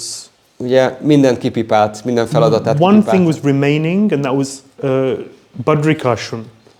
Egy dolog nem volt még meg, az a Badarikásram. He didn't make it to Badrikashram. Nem jutott el Badarikásramába. So he instructed Uddhava, his cousin, to go to Badrikashram and to teach them what he had taught him. Ezért utasította az unokatestvérét, Udavát, hogy menjen el Badarikásramba és tanítsa meg az ottaniaknak róla szóló dolgokat. Canto 11 of the Bhagavatam is called Uddhava Gita. It's Krishna's instructions to Uddhava. A Bhagavatam 11. énekét úgy hívják, hogy Uddhava Gita, ezek Krishnától Udavának szóló tanítások. It's basically Bhagavad Gita part 2. Ez gyakorlatilag a Bhagavad Gita-nak a második része. But a lot more detail and insight. De sokkal több részlet van benne. So Krishna gave Uddhava these parting words and said, you go to Badrikashram and share this knowledge with the residents there, the sages there. So Krishna átadja ezeket a tanításokat, és megkéri Udavát, hogy menjen el Badarikásramba, és adja át ezeket a bölcseknek. The Yadus were very powerful. Jaduk, ők nagyon felhatalmazottak. He wanted to remove the Yadus from the planet and therefore arranged for this fratricidal war. El akarta őket távolítani emiatt erről a bolygóról, és akkor így elrendezte ezt a testvérháborút. Balaram also left at that time. This is in Prabhasa Kshetra near Dwarka. Prabhasa Kshetránál Balaram is elhagyta a világot, ott közel Dvárakánál. And then Krishna is alone. Krishna egyedül van. After instructing Uddhava, Uddhava left for Badrikashram. Miután utasításokat adott Uddhavának, Uddhava elment Badarikashramába. Krishna arranged for a hunter called Jara to shoot him in the foot. Krishna úgy rendezte, hogy egy vadász, Jara, akkor jöjjön és meglője őt a lábán. He's the hunter. Ő a vadász. He's the one who killed Krishna. Ő az, aki megölte Krishnát. It's all lila. De persze ez mind keftelés. Yeah. There's a long story about how the arrow came about, which killed, which actually, killed. You don't kill Krishna. Igen, hosszú története van annak, hogy az a nyilvessző az hogy lett, ami végül megölte Krishnát. Persze Krishnát nem lehet megölni. But this is how Krishna decided to orchestrate the pastime of him leaving the planet. De Krishna úgy döntött, hogy ezt a keftelést, amiben ő elhagyja ezt a világot, akkor ezt ilyen módon rendezi el. So then the Pandavas see that, okay, what do we do now? És akkor a pándavák nézték, hogy jó, de akkor most mihez kezdjünk? You can read this. The Pandavas are just saying that Krishna helped us so much in our lives. He was our protector and maintainer, as we were speaking about last week. Ahogy a múlt héten beszéltünk arról, akkor a pándavák így gondolkoztak, hogy annyit köszönhetünk Krishnának, ő volt a mi védelmezőnk és segítőnk, minden neki köszönhetünk. Krishna helped us to win the hand of Draupadi. Krishna segített nekünk megnyerni Draupadi kezét. Mayadanava was a demon in the Khandava forest. Mayadanava, ő a Khandava erdőben lévő démon volt. They put the forest on fire so they could build on the land and build Indraprastha. Felgyújtották az erdőt, hogy arra a területre akkor tudják építeni Indraprastha városát. And Mayadanava was living in the forest. Arjun saved him. Mayadanava ott lakott ebben az erdőben, és Arjun megmentette őt. And in return he built the assembly hall for the Pandavas. És akkor ennek fejében akkor Mayadanava megépítette a pándaváknak a gyűléscsarnokát. Bhima defeated Jarasandha. Bhima, ő legyőzte Jarasandhát. Jarasandha there was a mango given, I won't go into the details, but very quickly, I can't help it. There was a mango given to a king for a child. Van egy rövid történet ennek, hogy volt egy mangó, amit egy király azért kapott, hogy gyereke lehessen. Give this mango to your queen, she'll have a child. Add ezt a mangót a feleségednek, és akkor gyereke fog születni. The king had 2 queens. De a királynak 2 felesége Okay, I'll volt. cut the mango in half, I'll get 2 babies. Hogyha félbevágom a mangót, akkor 2 gyerekem lesz. Instead, the queens had 2 halves. Ehelyett a 2 királynő egy fél-fél gyereket szült. Imagine if out of the womb comes a half child. És képzeljétek el, milyen lehet az, amikor az anyaméből egy fél gyerek érkezik. My God, imagine just one. Anyway, So what did they do? 2 halves they just threw into the forest. Mit csináltak ezzel a 2 féllel? Akkor elhelyezték az erdőbe. There's a demon called Jara, different to Jara the hunter. Volt egy Jara nevű démon, aki más volt, mint a vadász Jara. Flying by. Aki arra repült. Smelt blood. És megérezte a vérnek az illatát. Went down to the forest and found one half and then found the other half. És akkor megtalálta a 2 fél gyereket. Was about to eat them. És éppen készült megenni őket. It was very small, so he put it together. Nagyon picike volt, gondolta, hogy összerakja akkor egy falatba. The baby starts crying. És egy gyerek meg elkezdett sírni. So then Jara brings up this baby. Jara volt az, aki felnevelte ezt a gyereket. And it's called Jara Sanda. Sanda means to connect, to combine. Jara Sandának hívták ezt a gyermeket. Sanda azt jelenti, hogy aki összeilleszt. Yeah. So that's how we got the name Jara Sanda. Így jött ez a név, hogy Jara Sanda. Terrible demon. Borzasztó démon. Eventually Krishna wants Bhima to kill this demon. Végül is Krishna akarta, hogy Bhima elpusztítsa ezt a démon. Undefeatable. Mert legyőzhetetlen He was a volt. real enemy of Krishna. De Krishnának ellensége volt. And so then Krishna gave Bhima the clue how to kill him. És akkor végül Krishna utalást tette arra Bhimának, hogy hogyan tudja megölni. He got a piece of straw and he ripped the straw in half. fogott egy szalmaszálat, és így ketté húzta a szalmaszálat. So then Bhima ripped him in half and then threw, and then it came back together. És akkor Bhima megfogta a Jarasandhát, és így ketté szakította a testét, és betette az erdőbe. Then Krishna ripped the straw, another piece of straw in half, threw one way and the other way. Szóval amikor először Bhima szétszakította a testét, akkor újra összefort. És akkor Krishna meg azt csinálta, hogy vette egy újabb szalmaszálat, azt is ketté hasította. Az egyik felet ebbe az irányba, a másikat pedig abba az irányba dobta. So then Bhima did that. He ripped Jarasandha in half, threw one half one way and the other half the other way, and that was the end of Jarasandha. Bhima is ezt csinálta, hogy akkor ketté szakította Jarasandhának a testét, és két irányba hajította. How could they do that without Krishna's guidance? Krishna iránymutatása nélkül ezt hogy tudta volna megcsinálni? Krishna knows everything. Krishna mindent tud. Anger of Durvasa Muni. Akkor ott volt Durvasa Muninak a dühe. He came with his disciples. They have the Akshay Patra, unlimited food, but they just finished eating.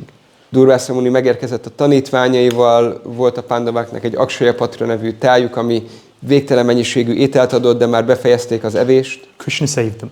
Krishna megmentette őket. And with the weapons, Krishna protected Arjuna especially from so many weapons, from so many great warriors.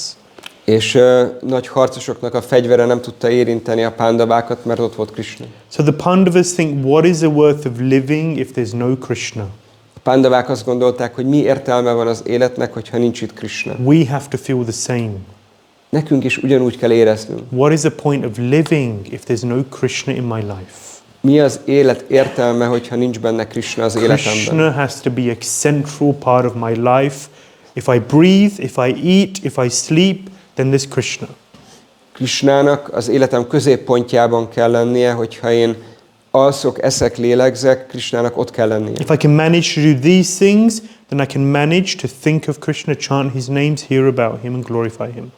Hogyha ezeket a dolgokat tudom menedzselni, akkor Krishna ott lesz az életemben, tudom őt dicsőíteni, tudok róla hallani.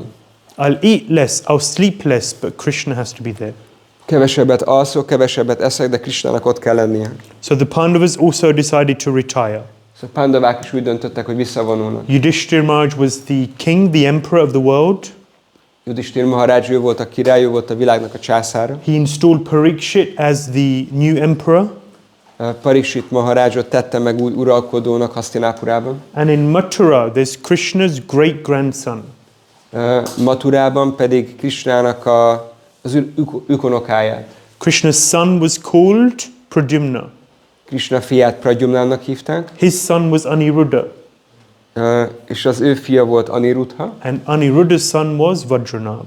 És Aniruddhának pedig a fia volt Vajranab, tehát ez Krishnának volt a dédunokája. Another great personality. Egy másik nagy személyiség. Who we could glorify and speak about. Akiről lehetne beszélni és lehetne dicsőíteni. But in this way, the Pandavas secured the future of the kingdom. Ilyen módon akkor a Pandavák biztosították a birodalomnak, a királyságnak a jövőjét. And similar to Parikshit Maharaj, they let go of all of these wonderful things. És Parikshit Maharajhoz hasonlóan mindezeket a csodálatos dolgokat elengedték. And they headed north. És elindultak északnak. To the Himalayas. A Himalája irányába. There's a whole story of what happens when they leave.